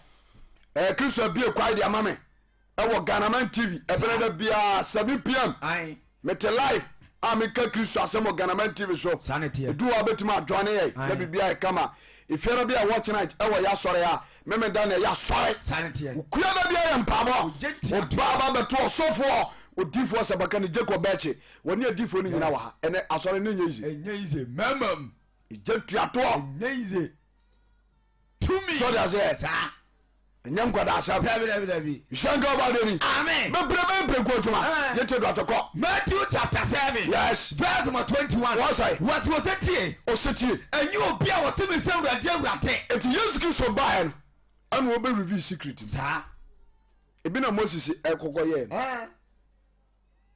upon the oye nyina Kena asase ne nanzi nti na Yesu Kristo ka we di atwea dwesi bibi so sa no se nyi obi a area bai wase me se urade wase me se urade no beko so ahiniemu enti ensam wa American fa de tu Moses no efa eye mfato ho ema ho yes sa as simple as that ana me dwen sem su say me tenke say me yeni say ya nyankopɔ kura bɛte ase me yeni say ya ai na kwantum kura de say ene nyankopɔ kura na nim say aha ya kwantum nkrata asɛm no nti no mene broni ba bi kura kɔtwe mpena na menya me nkrata sa nya hwe kura bosome so a meba betua me tight wobɛkɔ gyem ina me gaja wobɛkɔ gyem cause kwaya fa so wonya nkrata no ɛmfa kwan papa so kuro no akyi abrabɔ na abɔe praise God amen jeto na chokwa ɛnyɛ wɔ bia wɔ sɛm sɛ awurade no ɛnyɛ wɔ bia sɛm sɛ awurade ana ɔbɛkɔ so ahini ɛtɛ yɛbɛkyɛ wɔ so no apɛdeɛ ɛmom dɔ yɛmɛkyɛ ọwọ́ soro no apɛdeɛ ɛda no nipa pii bɛka kyerɛ me sɛ wotumi yɛ ɔsoro nyankopɔn apɛdeɛ sɛ da no ɔsoro bɔm no asase de so na onipa dɛ sɛ ne wontumi anyɛ nyankopɔn apɛdeɛ a ɛgya bɛda no mu ɛgya bɛsɔ mu ahyɛ odworo bɛɛ nhyɛnka ɔbaadeɛ ni nti ɛsɛn sɛ berɛguo ɛnhyɛ ɛwɔ nipa setɛm ne kristo adwuma mu nti ɛna nna no dwii mi wɔ nim hwɛ wo yie ɛna ɔnyɛ berɛguo adwuma berɛnkyɛ ɛma kɔ no ntaataa kɔbɔ dwaman hyɛnka ɔbaadeɛ ni ababaawa hwɛ wo yie na ɔma kɔ no bɔ neɛma da no mu wankɔto kristo mmra hwɛ baabi a wofire ɛne baabi a mpɛmpɛsoɔ kristo de wabɛdu wohyɛ nyame adwuma se ɛfiri baabi afei na wopɛ sɛ wogyae kɔ wiase hyɛnka ɔbaadeɛ ni hwɛ no gu nsɛm a watie afiri asɔfoɔ bi nkyae atete hɔ ama wabɛdu mpɛmpɛsoɔ bi hwɛ abrabɔ bi a wopɛ sɛ wode si w'ani so wohwɛ me wopɛ sɛ wogya wo kunu wohwɛ me wopɛ sɛ wogya wo yere halleluya mumia nhwɛ yɛ ho yie kakra bi na yesu kristo ɔbɛfa ne makɔ nhyɛnka ɔbaadeɛ ni kɔ Matthew chapter 7 verse 22. Yes. Ɛda no. Wɔsi ɛda no. Nipa pii bɛka kyerɛ me sɛ. Nipa pii bɛka kyerɛ me sɛ. Awurade. Yɛmfa wo din nhyɛ nkɔm. Yɛmfa wo din nto ahomɔne. Afei yɛmfa wo din nto ahomɔne ana. Yɛmfa wo din nya ahoɔdenneɛ pii ana. Ahoɔdenneɛ bebree. Ahoɔdenneɛ. Yɛyɛ wei ne yɛyɛ wei ne yɛyɛ wei. Awurade yɛdo din na ayɛ wei nyinaa ho. Enti yɛn nso yɛka ahemaama no ho. Saa. ɛno na mɛpae mu maka kyerɛ wɔn sɛ hayo yɛkɔ wɔkyena gyimidim nano a na maame yi a na ɔyare stroke yi yɛkɔbɔ ne di me kora na mekɔfa nsuo baayɛ ɛde anɔnten wɔyere baayɛ a me kora na ɔmo maame de wɔyere ne srasra no ana ho tɔɔ no ahoɔdenneɛ pii halleluya amen afinhyia afɔdeɛ mebɔɔ bi me kora na sika no kora nso a yɛkɔtɔ cement mekɔpɛ bɔsea ɛde bɛsɔɔ so tiasɛmine saa mmɔden mu a wɔbɔ no wɔ kristo adwuma mu nyina no so de sɛ wɔse ɛda no yɛbɛ refa de akyerɛ onyankopɔn saa nanso ɔbɛka kyerɛ sɛ yɛyɛ nneɛma bi a na ntene Matthew 7 verse 22 ɛdu tam sɛ sɛ ɔkɔ asɔre no ɔkɔtena bɔ na ahwɛ bɔ bɛɛte ase ɔkɔtena bɛɛte ase wɔ saa presi bɛɛte wɔ hɔ ɔno kuro yi aso no koko nsa nyɛ kokonyɛ ɔfo nsuo bɔ dua ɔno kuro yi adwuma wɔ sɛ korɔmfo adeɛ 3 series na ɔde ade 10 series ade so aso papa wɔde saa wodeɛ sɛ woyɛ ma asɔreba wodeɛ mentimi mu ɛso ɔno ankasa nim sɛ ade korɔ no kora no kɔtɔ no abɔnte a ɛboɔ no nyɛ sɛ wabu ba wakorɔkorɔ wɔ ho na wɔtwa wabɛ halleluya amen wɔma ɛta nkurɔfo wɔ ɔnom akoma mu ɛnyɛ yize ayakatiri mu no akoma mu ma nsotwe ne bɔne ɛnyɛ yize wɔma wiewia ɔmo sa kɔ abosomfie adwuma ma di kan no so da sɛ kristo sɛ ɛda no nipa pii bɛka kyerɛ me sɛ awurade yɛmfa wo din hyɛ nkɔm yɛmfa wo din to ahomɔne na yɛmfa wo din nya ahoɔdenneɛ pii anaa na mɛpae mu maka kyerɛ wɔn sɛ mo mehunu mo da mofiri me so nkɔ mo a moyɛ deɛ ntene halleluya amen ɔsɛ da no ɔbɛpam wɔ bi ɔba kokoam obi kios wakyi wɔma pɛma bi nua mmiawoɔ no wɔsɛ da no ɔbɛpam yes pɔpespa no amiamia no wɔsɛ ata no ɔbɛpam aberanteɛ bi afiri n'anim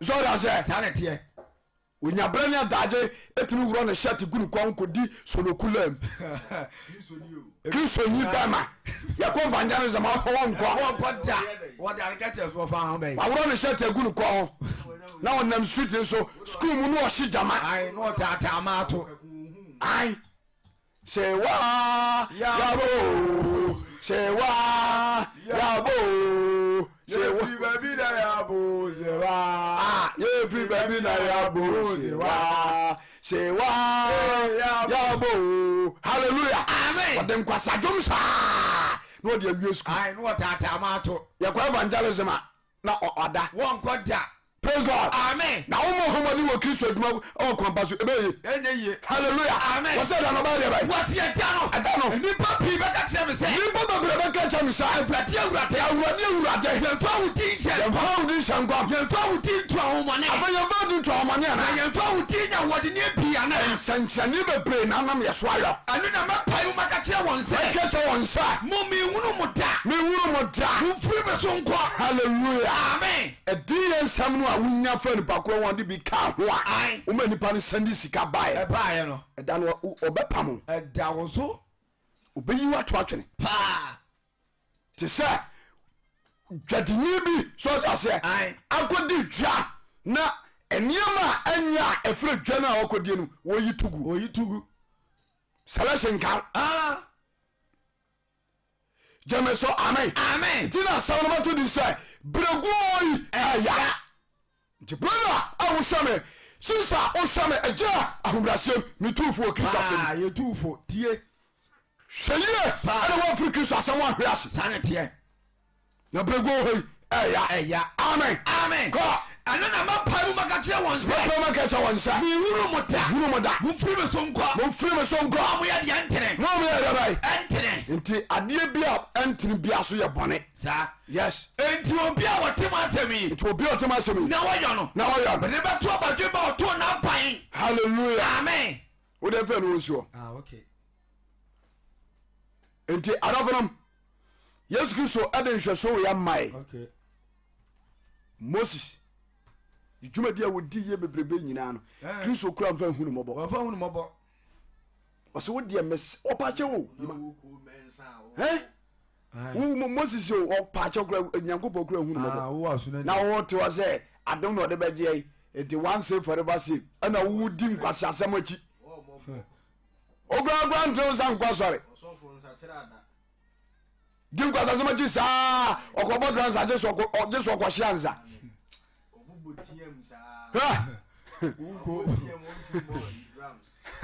nkwagye na fam saa o nkwagye na fam nti mede bia mɛka kyɛw sɛ meme life no so no ɛnyɛ afei na mebɛto anansesɛm akyerɛ wo memepɛ nkwa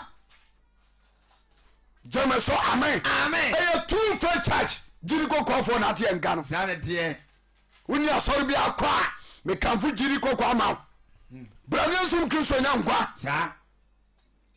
bia no nam no deɛ woyɛ ayera kwae amen sɛ ɛwira sɛ ahonam brabɔ kora yɛboi no sɛ yima obi yɛ sogyani na ɔkɔ ko na ɔko no a wakorɔ no odi agorɔ ko a ɛtuo kora ka no wanko ne sɛ de ho mmerate sɛ asɛ mesonson me ho mepɛsɛ tuo bɛka me wokora na bɛdi ka wu hallelujah agwɛsɛ yima yɛtete akura sɛ ane yɛkɔ yɛdi ne yɛmame no mu kɔ afuo mu akura sɛ yɛayɛsɛ yɛmpɛ sɛ yɛho bɛka hasuo ne yɛkyeakyea ho sei ɛsɛ woyɛ de yɛhwerɛ bɛka yɛkora ne yɛne yɛho fɔ kɛse wɔne bɛba ho so na wo kyɛle no paw na wodam fofum hwɛ sɛ obi di agorɔ ko a onya nkunuma bɔtiri yes sɛ obi di agorɔ ko a onya nkunuma bɔtiri 2 Timothy chapter 2 verse number 5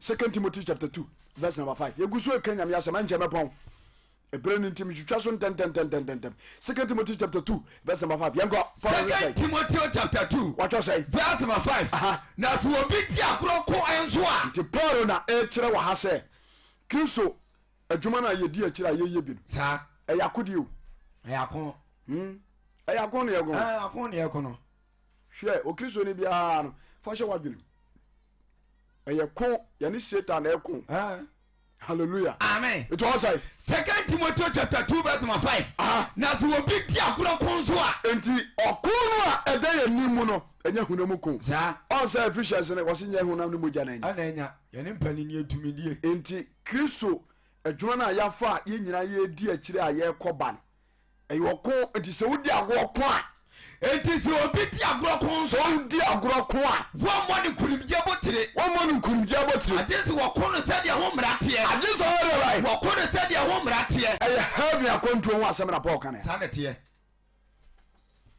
hallelujah amen it is all shame na wa bedani Kristo ni a emfa wiase mabata Kristo som no obi from say jirini ene jiri fo bebrebe jiri kokofo ma bebrebe edi wiase achi jirini ba ototo na no jirini ba o 2 pounds aya chiwade ye zora say jirini ba ototo wa no bia no unje Kristo dia osuru bom say kinkire wu ko jem hallelujah amen jirini ba o 2 pounds wu ko jem Kristo fa wane ncha amen jirini ba watadeɛ atu sintidua soja sɛ saa ntadeɛ na wɔtoto apempam a ɛkyekyere mo nketenkete no mansakra pɛ atamu da mu nyina mu kɔgyem obia bɛkɔ gyem hwɛ w'anim ye na fa sakra wadwen saa mode asɔre no anim abrabɔ no sɛ mode ebinom de adane honam asɛ life bi asɔfoɔ bi ntimi nka nokora ɔmo nka da na ɛsɔfoɔ ba wo village wobɛtumi de nkwase atade bi aba usuro koraa yɛyɛ ni so obi nka sɛ pie no apie na meme kwa me kura m'anim kura wontimi fa wema dabi wotimi fa ntwam dabi na pɛ mu no amu yɛyɛtea no yɛabɔdɔ mama Christ o kwayɛ fa so asi asɔɔda no ɔyɛ Kristo adwuma no nipa brɛbrɛ wɔ ha ndeɛ ma womfa bɔne ne wiase abrabɔ nya ɛmɛwuram ɛmɛ sɛ Kristo ma ɛyɛ gyiwadeɛ koraa wɔ ha nhyɛnka ɔbaadeɛ ni amen yɛgye no atwɔkɔ a 2 Timothy chapter 2 verse 5 watwɔ sae na so obi di agorɔ ko nso a sɛ obi di agorɔ ko a wɔmmɔ ne nkonimdeɛ bɔtire wowɔ ne nkonim abɔntere ade sɛ wɔkɔ no sɛdeɛ ho sɛ mmarateɛ Kristofoɔ binom a mato Kristo asɛm ato atwene monsakra maadwen paa sɔfoɔ no ɔkyɛkyɛ honam nkyerɛkyerɛ ɔkyerɛkyerɛ na wasɔ dɛm kyerɛkyerɛ family planning wɔ asɔre fie sɔfoɔ mu a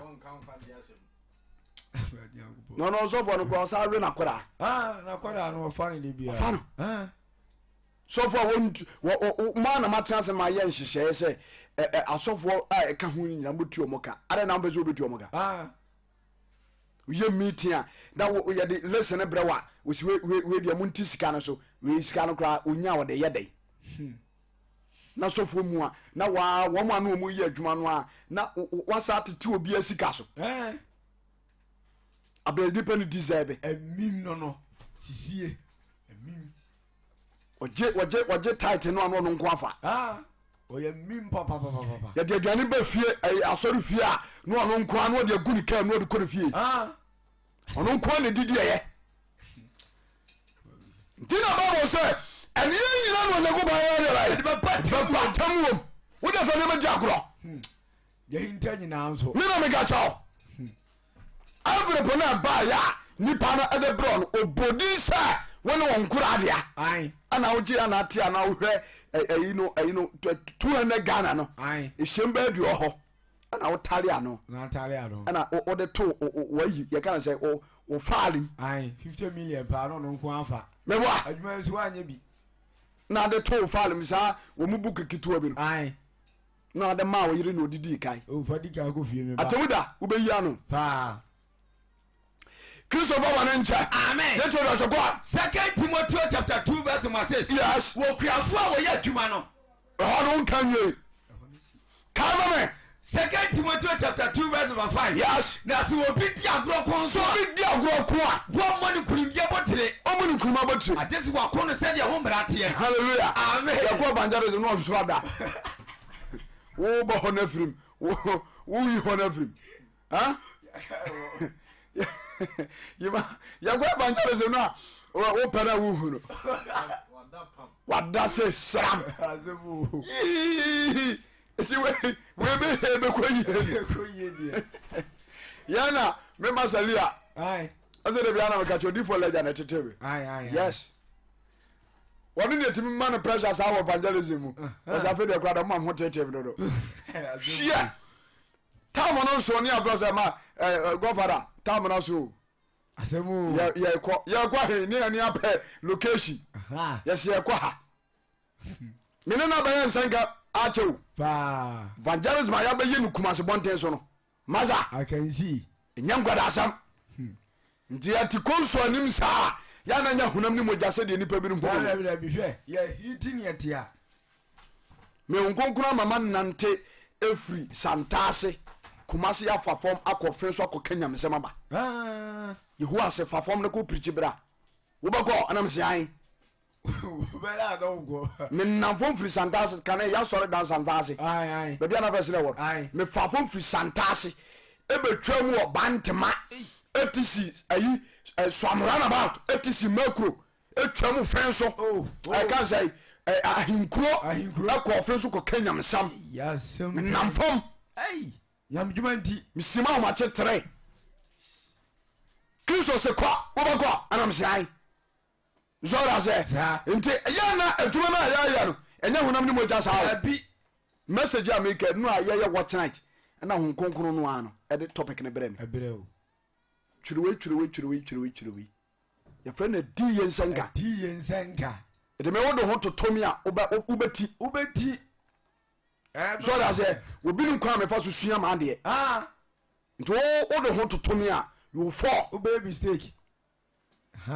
so obia ne sɛde nyankopɔn hyɛ no nhyɛnka ɔbaadeɛ ni amen deɛ yɛbere yɛ mmɔgya ni anyan ɛwɔ kristo mu no ɛsɛ sɛ yɛsɔ mu yie ɛfiri sɛ ɛno no yɛ daa nkwagye a kristo yesu ɛde ahyɛ yɛ bɔ gyeme so amen mesɛ berɛguo ɛya brother deɛ wɔyɛ adwuma wɔ kristo mu anya no hwɛ na nhwere wate Revelation chapter 3 verse 11 hwɛ sɛ bi wɔma me Revelation chapter 3 verse 11 wɔtwɛ sɛ yɛnti ɔbɔde nyankopɔn no ma wɔse deɛ ɔwɔ aso no wɔntie deɛ nkonkuro ka kyerɛ sa tie deɛ ɔkonkuro nam yɛ so ka kyerɛ wɔ no deɛ wɔdi nkonim no na sɛ wotie na wodi nkonim a ɔwuprenu nka no saa Revelation chapter 3 verse 11 Revelation chapter 3 yes verse number 3 11 verse number 11 yes yɛnti ɔbɔde no ma sɛm wɔse meba ntɛm sɔdeɛ wowɔ ne mu na obi a nye wɔ bɔtire hallelujah amen wɔse yɛ dɛ bɛyi wɔse meba ntɛm kristo so wɔba ntɛm atemu ho asɛm no ɛba ntɛm nti sɛ ɔdeɛ wowɔ ne mu akakra bi no wɔba o ɔkakra bi ɔn sɛ woyɛ yɛ ana ade akyɛ no ade asa ae ɛbɔ nkayɛ ɛsɛ dwundwula nsuo abrempɔ nsuo no saa dwundwula nsuo no agya atɔ ɛsɛ october mu na ɛsɛ ɛtɔ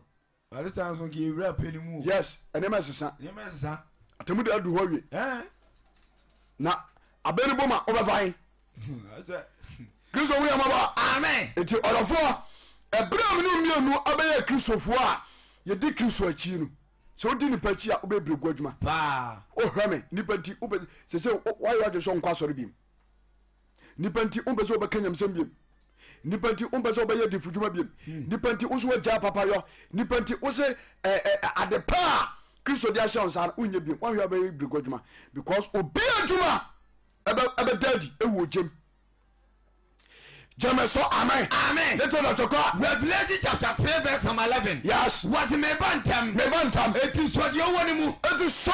yiye. na wo bí a nyi wọ bọ tire. na wo bí a nyẹ deɛ báyìí. a nyi wọ bọ tire. Yesu Kristo de nkwagye kwan ato hɔ de ama wa ɔnam so. saa. hwɛ na fɛn nipa bi so amu amane. be careful. na wɔn mìíràn ntom. saa. jẹmẹ sọ amen. amen. wɔsɛ abotire no. hwɛ ni obi anyɛ deɛ bɛ. obi anyɛ amfiri wɔn nsam. enti di odi nkunim no. bebree abotire afifiri atɔ. bebree abotire afifiri atɔ obi wɔn ma ɔbaa bi ama na abotire afifiri atɔ. obi wɔn ma na yere ama na abotire afifiri atɔ. ɔware yɛ wadu se fɔn.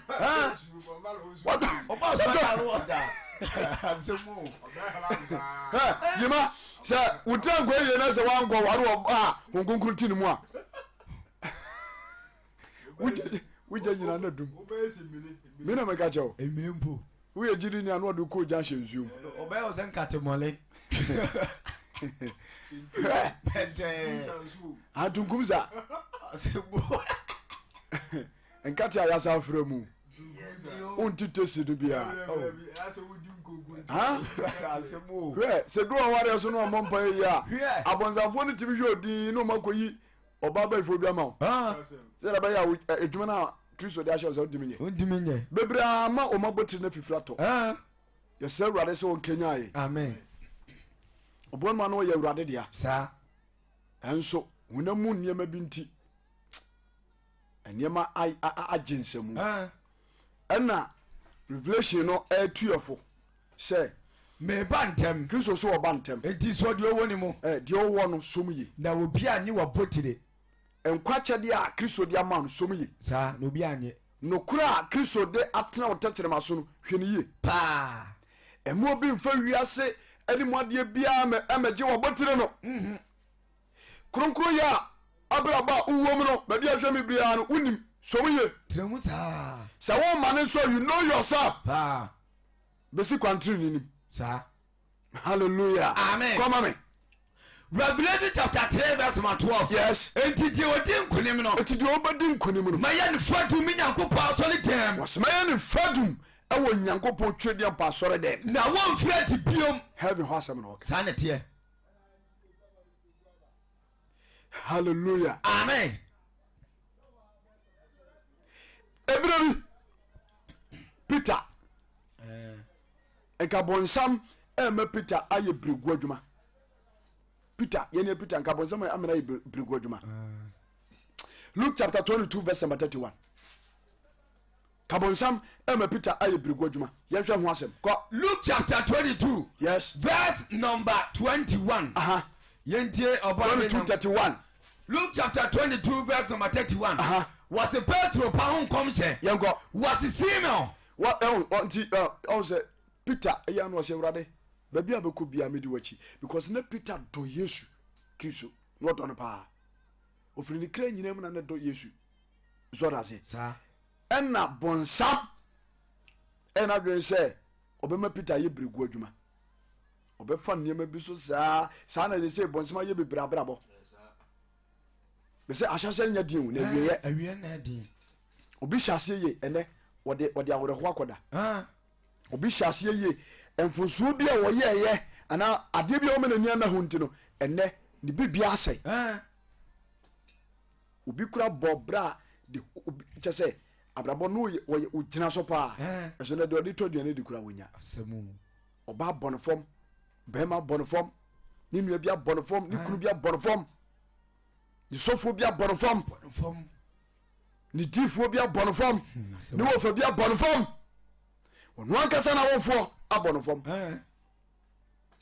Urade hu ne ba mabo amen na offer to me magenda amen come and go Luke chapter 22 verse number 31 yes was Simon she anka Satan pese wonyamo anka Satan pese onyamo kwai na wo pomo so se bro na so masrama wo hallelujah amen se okuani ka so opo na bro so ache se oyi so ntete ohuhu so yes sana bonsam bo na adwempo se obeye Peter what Simon she anka Satan pese wonyamo kwai na wo pomo so se bro na so masrama wo na so masra dia mamo na wugidie no ansa hallelujah amen yes Kristo kai anamontu a Peter ni na tubere bi atwam zango Berɛguo epeso nante Peter ka ho omo ko kanyamsam enipa duoso mienu Peter ka ho o ha djuma obeye na saso esu a Peter dim tinteman ebrebu se so abore sa mele hwan honkonkro eyi kire Peter ama Peter kire nipa ko a Yesu ye oni Kristo no nya so dia say it Yesu so hwedin no so no asesa me bua Peter sa na bonsam ama ne Berɛguo adwuma bonsam amana nya Berɛguo adwuma Shanko Badedi. Amen. Yansku so area was Simon. She. Agaseta person nyamo. Agaseta person nyamo kwai. Na wo pom so se buru. Na wo pom so se buru. Na so masema ma. Na so masema ma. Na wujidie no ansa. Na wujidie ansa. Na wo de. Se daati wo tane a. Se daati wo jira yi a. Wa se wo nuanu mo ten. Daati wo jira yi a. Wa se wo nuanu mo ten. Hallelujah. Amen. Berɛguo yanti ana Kristo asoma ma na dwu sɛ me meka bibi mfa nkyerɛ wo. Sanete. Sɛ ba ya woni bɛda. Woni bɛda ho ntira. Yes. Abara a wonware abraba wa bi ha sɛ de ho twitwiw. Obehwie wadoma kyɛde na togu. Yes. Be careful. Obemu apem na ma obi bi ahwerew. Na wogiri ni bɛma wo no omfa wo bada. Wo no onu obahia etese akoko. Ya bra ho tutu no. Ohemanim. Mo ke ka no. I say what da wona edwana adwana wo sahye oboza hwe sumu no. Oda fa twate no. Zora say Amen. Wo sahye oboza hwe sumu za na wo dwene za na asa eyo ze jama asa woni ne komba mu obedi besa 3 hours me ka kyerɛw. Wa.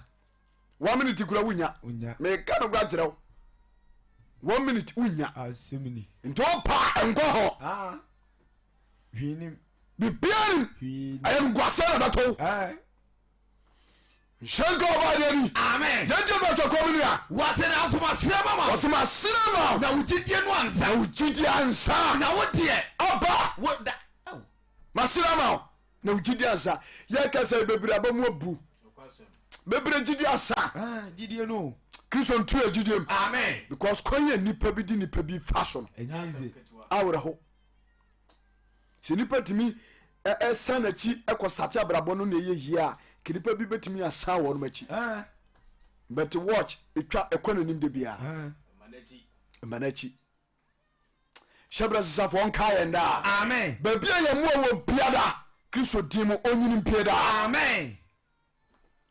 Timi fa nipa bi so ama na ne nsasi fom. Sa. Kanya obobere ni o. Na so ba bia akofiri yenti. Ba bia akofiri. Yes.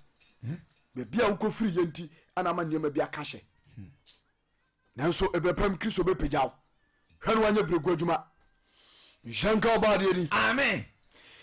Judas Iscariot ono de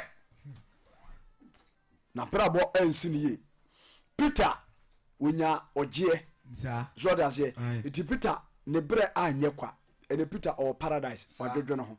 Hallelujah. Amen. Judas Iscariot wono so eye Berɛguo adwuma ono no omano kwai ema Satan wura ni mu ti na baso anye yi nshanka obade din. Amen. Luke chapter 22 verse number 3. Luke chapter 22 verse number 3. Yes. Na Satan kwashane Judah of friend Iscariot. Osi Satan kwashe Judas ya. Wo friend Iscariot. Wo friend Iscariot. Ya wo yedumienu no mu baako mu. O yedumienu no baako. Na wone asofo mpani. Wone asofo mpani fo. Ani asofo ne no kwakasa kire. Ene wo mo kwakasa kire kwan a wo bayi no ama. Baba so bayi Kristo ama. Na ayawani tie. Na omu nyina ne je. Na wone no hyehyɛ sɛ. Ana wone no hyehyɛ sɛ. Wo baba no sika bi. Hallelujah. Amen. Sika de nipa be di akiri. Sɛ de obi de bɔ dwom no. Sa. Sika yo. Nanso kwan befa so abepe no. Eni asem no. Ensem bebre. Sika de nipa be dro akiri. Boni adoso o wiase bebre be nyina yesika. Sika o. Sika dwete l'argent kudi cash. Hallelujah. Amen. Wasi Judas Iscariot woma sikanibre wura ni mu. Eti sikanibre ba na ni so pe ana bonsam fa ho. Sa. Na wo peneye. So that say na opene. Na wo hwehwe sɛ de obenya kwan. Eti bebrebe ya omo abotira totofom nyina dodo na ye sikanibre. Sikanibre. Ai. Sikanibre. Obi kwa kwaje do akote asore a sikanibre. Sikanibre. Abrante bi be free ne pani bi na ase abrane bre nso ye akote asore akoye pray for me akosesa ma akodware ma wonsuo ho a esika. Sikaya. Tere be obetima to ji wagon. Sanete. Hallelujah. Amen. Person so for yepe. Person ne dey. So for yepe. Hallelujah. Amen. So perifo se aserewa uso jenkukuso a ne to ye dey. Ne to pai. To ba ji se ta. Ade a kristo mfama wo so be pekira kwaya ubewu ana bi gwase beto enti Judas oma ewiase wura ne mu enti wo pene etu wo pene so enti wo hwehwe ekwan a wo befa so yi no akyempo ohwehwe kwan a obefa so a obeyi Yesu Kristo ama hallelujah amen enti abra o ma sikani bra ewura ne mu na o ma no kwai ema bonsam efa no mu koye biribi no oye Berɛguo adwuma Matthew chapter 27 verse number 5 maonya ora mapon awie Matthew chapter 27 verse number 5 verse number 5 ana Juda wo yi no ma ya no mesema sama to de se Berɛguo eya Berɛguo eya nti orofo a me no life no so a me no wahia bompa ye se awurade me nye Berɛguo adwuma se ya hunamfo ma adwuma bi awade mu bibia mu Kristo ma nye Berɛguo adwuma na betwa obre so aba na afen so no Kristo Yesu na kiridi a yedie no oma hunamu enema binti yensan yachi se do se ogufo kogu ababi kogu nkase mu no zora ase o se de kogu nkase mu no wo mo ti Kristo asem a na asetena mu dadwen ni mu haw na mi asam no na asem na ntimi yanso aba awurade ma sam ade we mpare ye amen na omientimi so tane ne aba yenya ade be so nani on twere din konkwanwem na Berɛguo ya hwe watena ta hodo hwe sika wahwere no Kristo adwumam na se kobasa arekitua bi enam so na wo kra nkwaje bowa unu so aye Berɛguo adwuma why Berɛguo adwuma shanka obade di amen come here komina Matthew 27 verse 3 yes was na Juda a wo yi no ma ne hunu se wo bu no fo no eti Juda eyi Yesu Kristo ma no hunu se afere wo bua Yesu kunfo wo nu ne ho no de enwete bra duasa no sa ne bra asofo wo dimirika de dwete bra duasa no kogu asofo ananim ani panimfo ananim se ma ye bone sema yi moja anya bone no hallelujah amen afere Judas eko confess eso na ye too late orofo ye wa brabobu honom na se to anamoto bu honom na se otu na se utu wi a ono verse enye yes aka wo ya tai ubefesi kwansi iti mesrew awmrasem enye nsi ya no emani nsi pa cho bebri ensi ya no emani nsi na mum konkoden zora ze sa wo yiro konkoden ai Paul se akopa na makon American ma wietu zora ze dia kamre ni say enkunim abotire ya agya nyankopon erebe ma me dan sanete di say dia Paul de nam ye kan no ya so ye nka bi daachi hweye anu ko wo antabu sumfie enye be careful jame so amen we di Kristo so me aso abrabase o emma ewiase emewuram sa na obi ayi Kristo ni afa ebe wiase na woti luto kesu na wa kiluto we yere biaga debut so odi wiase we enu abrabo bi achi a Kristo ma abraboten ne ntimemo sa timia wani na dia wo ye ne kakra wo Kristo no koso na kuram na wabotire no obi anya mfiri nsem amen come on me Matthew 27 verse number 4 what say my body se my moja boni my boni se my moja boni ni muama ana wo se no se ana ka jani se e fa ho bai wa na wato nwete brane gu aso de fie mu ofire Judas atu sika no ato twene asofo ani na ofiradi koi yes na okosen ne mene na okoare okosen ne mene Judas okoshe ne ho akomfo awrehowo eni guase wo atofwo enso Judas ye kana semi na mepacho oka suafo dioso mienu no wo mo go preach ya ema ho bone etutu free ngrofom na Judas ka ho hallelujah amen yes Kristo esa enkrofo ya de na Judas ka no odi mu bi o ma nipa 5000 de anya di na Judas ka no ka ho pa o muti kudu mu a epoaso chi bo a Yesu atiatia poaso chi ema na yedi na Judas ka ho ensekyania Yesu Kristo ye anwade a wo ye evangelism nya na Yesu na Judas no ka ho na suko wiase Judas eye Berɛguo adwuma odwan kasa gene krafiri ni nsem o masika dinanim o ma wiase dinanim so that say wo ma Satan abedi na brɛbɔ mu hene nti adeɛ a anya papa ana ɔde nipadua no ne kra ɛkɔdi akyiri nti wanya nkwagyeɛ wanya wieyɛ pa halleluya na nida so a ne nka ɛsɛ sɛ nka ne nsa ka da di akyire no ne deɛ firi ne nsa mesɔrɔfoɔ berɛguo ɛnya ɛti sɛ wohwɛme a na mebɔkyɛ wɔtɔ bɔne bi mu a kae baabi a wofiri hwe aseɛ na sesa wadwe sakyerɛ wadwe ntantam na bɔ wadwe mpɔ sɛ wobɛgya wiase brabɔbɔne akyiri die sɛ sɛ na wode ɔbrɛbɔ a aka w'anim no ahyɛ kristo nsa akoteɛ kwa so sɛ deɛ yɛsom no no wɔyɛ ahoteɛ nyankopɔn nhyɛ nka ɔbaadeɛ ni ebinom ɛde honhom ahyɛseɛ nanso dodoɔ no a ɛde honam ɛna ɛkɔkɔ wie. Galatians chapter 3 verse number 3 evangelist David ɛna mene wɔhyia no dodoɔ no afrɛ me ogyawura mewɔ Kumase Sokoba Wood Village True Faith Church International mewɔ asafom so sapakani ɛbrenda wani brenda biara no mewɔ Ghanaman TV 7 PM a meka Kristo asɛm ɛwɔ hɔ ana desi aka nyina nso no yɛba TikTok live ɛbɔ Ghana time 80 bɛbɛpa yɛbɛpirikyi wɔ TikTok ɛde ma adɔfonom nyinaa adwensakyera nsɛm ɛna yɛka ɛdida no da nyina wobɛtumi afolo na watie nkwagye hyɛm no bi ɛbɛboa yɛ nyinaa. Hallelujah. Amen. Come here, come in and Galatians chapter 3 verse 3. What you say? Sana munwene. Was a son so that munwene. Mo te ho homa fiti ase. So that's a point I can aro. Na a Christopher bebre at the honam. Ana be wura Christo sumu. Na honama adoso ama say akodu gina pe bi say enipa bi kura say God is not a material God. Hey. God is not a material God. Ewurade Nyankopon won hwe honama ne de.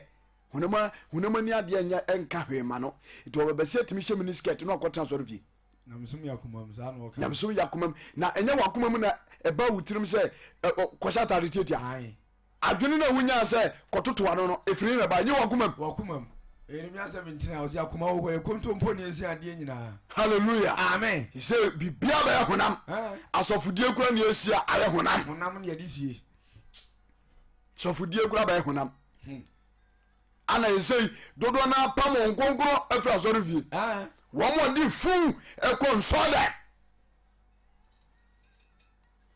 Shanka Baderi. Amen. Gento da choko. Galatians chapter 3 verse 3. What you say? Was a son among you. Was a son among you. What the home of Fitias here? And then Tino the 4 hours shame a binum mother home.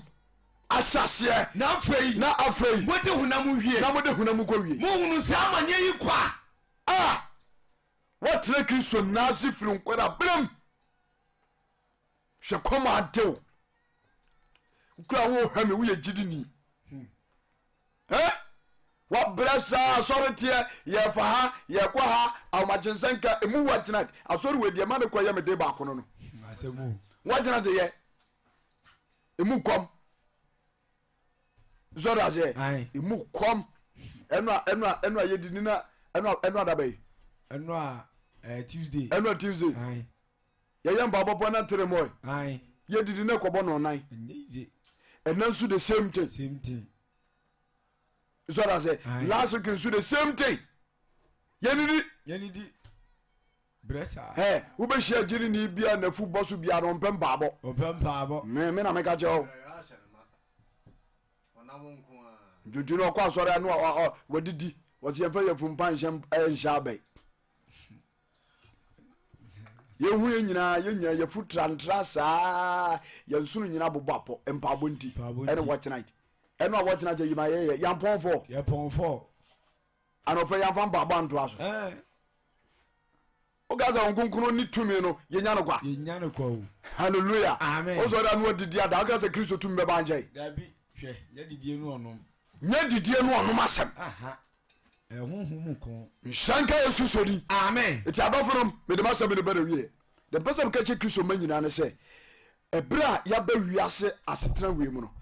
Enuoma enye bete sa Kristo Yesu na to nsafre ye nyina zoda se enti to a wato nsafre no ode dan kwa hye bo sa enti bo hye no eno na ma wadwene nkoso na to wiase emu nneoma bia enye bia tugu so da say na ebo moden say wona kakra akai no obeye Kristo apede we dey can Revelation chapter 20 verse 11 kan ya bra bi si da bre say ayi hono na mame Revelation 20 2011 hono atemu da ho asem kan ho kakra bi Revelation chapter 20 verse 11. Was na me hunu ahimwa fita kokoro. John so hu ahimwa fita kokoro. Ane dia wotene so no. Ane dia wotene so. Asase no osuru dwane nanim. Onyankopon wa asem na ko se asase no osuru dwane kisa. Na wanya baabi ama wo. Wanya baabi ama wo. Na me hunu awufuo. Hunu awufuo. Anketo ne akese. Anketo ne akese. Si wajiraji ahimwa no anim. Ti atemu da obi aba bepie Kristo anim. Sa no obiebie nwuma mu. Ane obiebie nwuma mu. Na obie nwuma fufuro bia. Etu obie nwuma fufuro bia. Ayankwa nwuma ne mu. Ayankwa nwuma. No onam nsam a watwa nwuma no mu so. Bible say onam nsam a watworo no nwuma no mu so. Ebubu awufuo. Ebu obi atan. Sade wonwuma te. Sade wonwuma te yengo. Na ebu yi na wufuo man. Ti osuru bom na zase Jesu a atemuda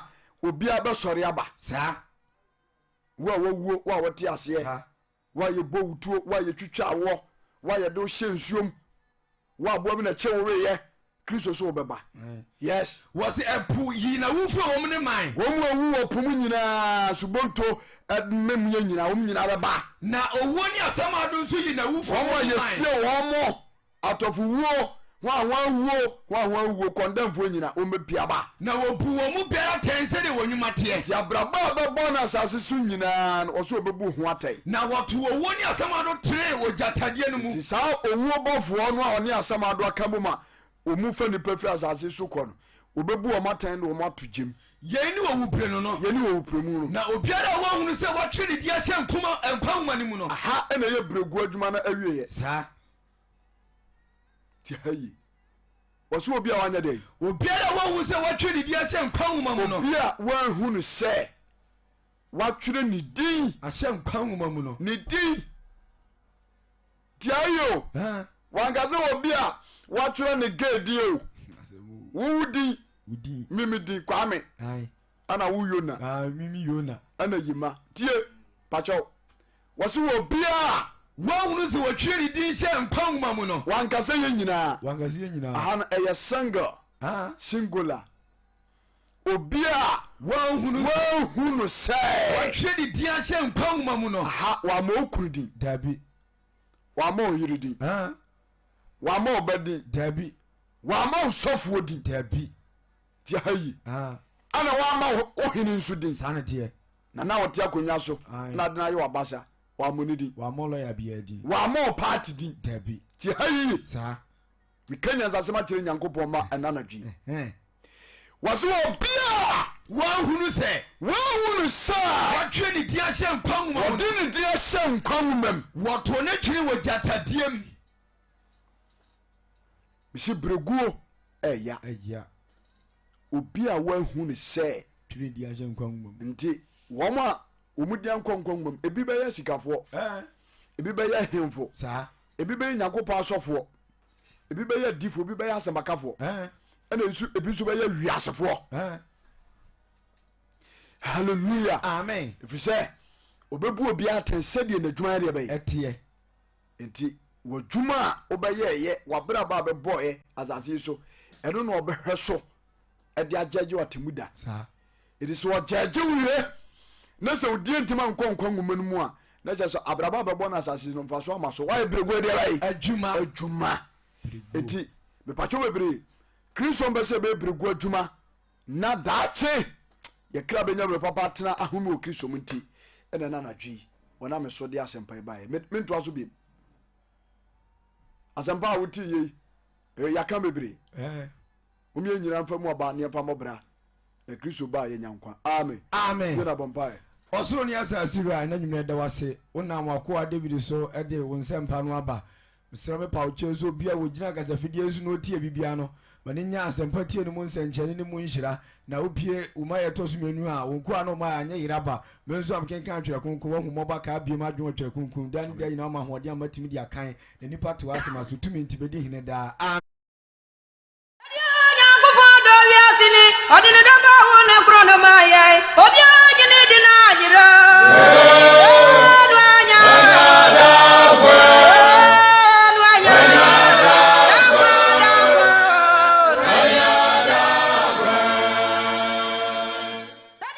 Hallelujah, hallelujah, hallelujah.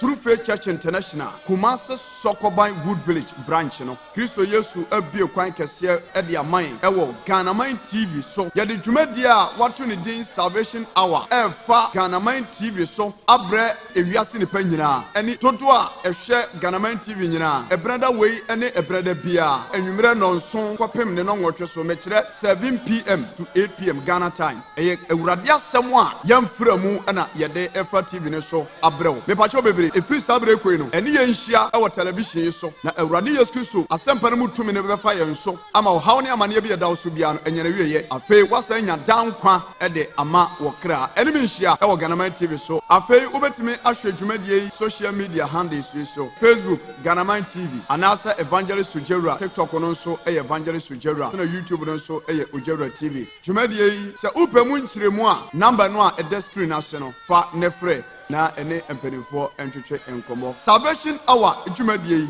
hwebi na unu fiefo ebenya wogye ewo Yesu Kristo. Ewurade nhyira. Amen. Odo isongwe onyame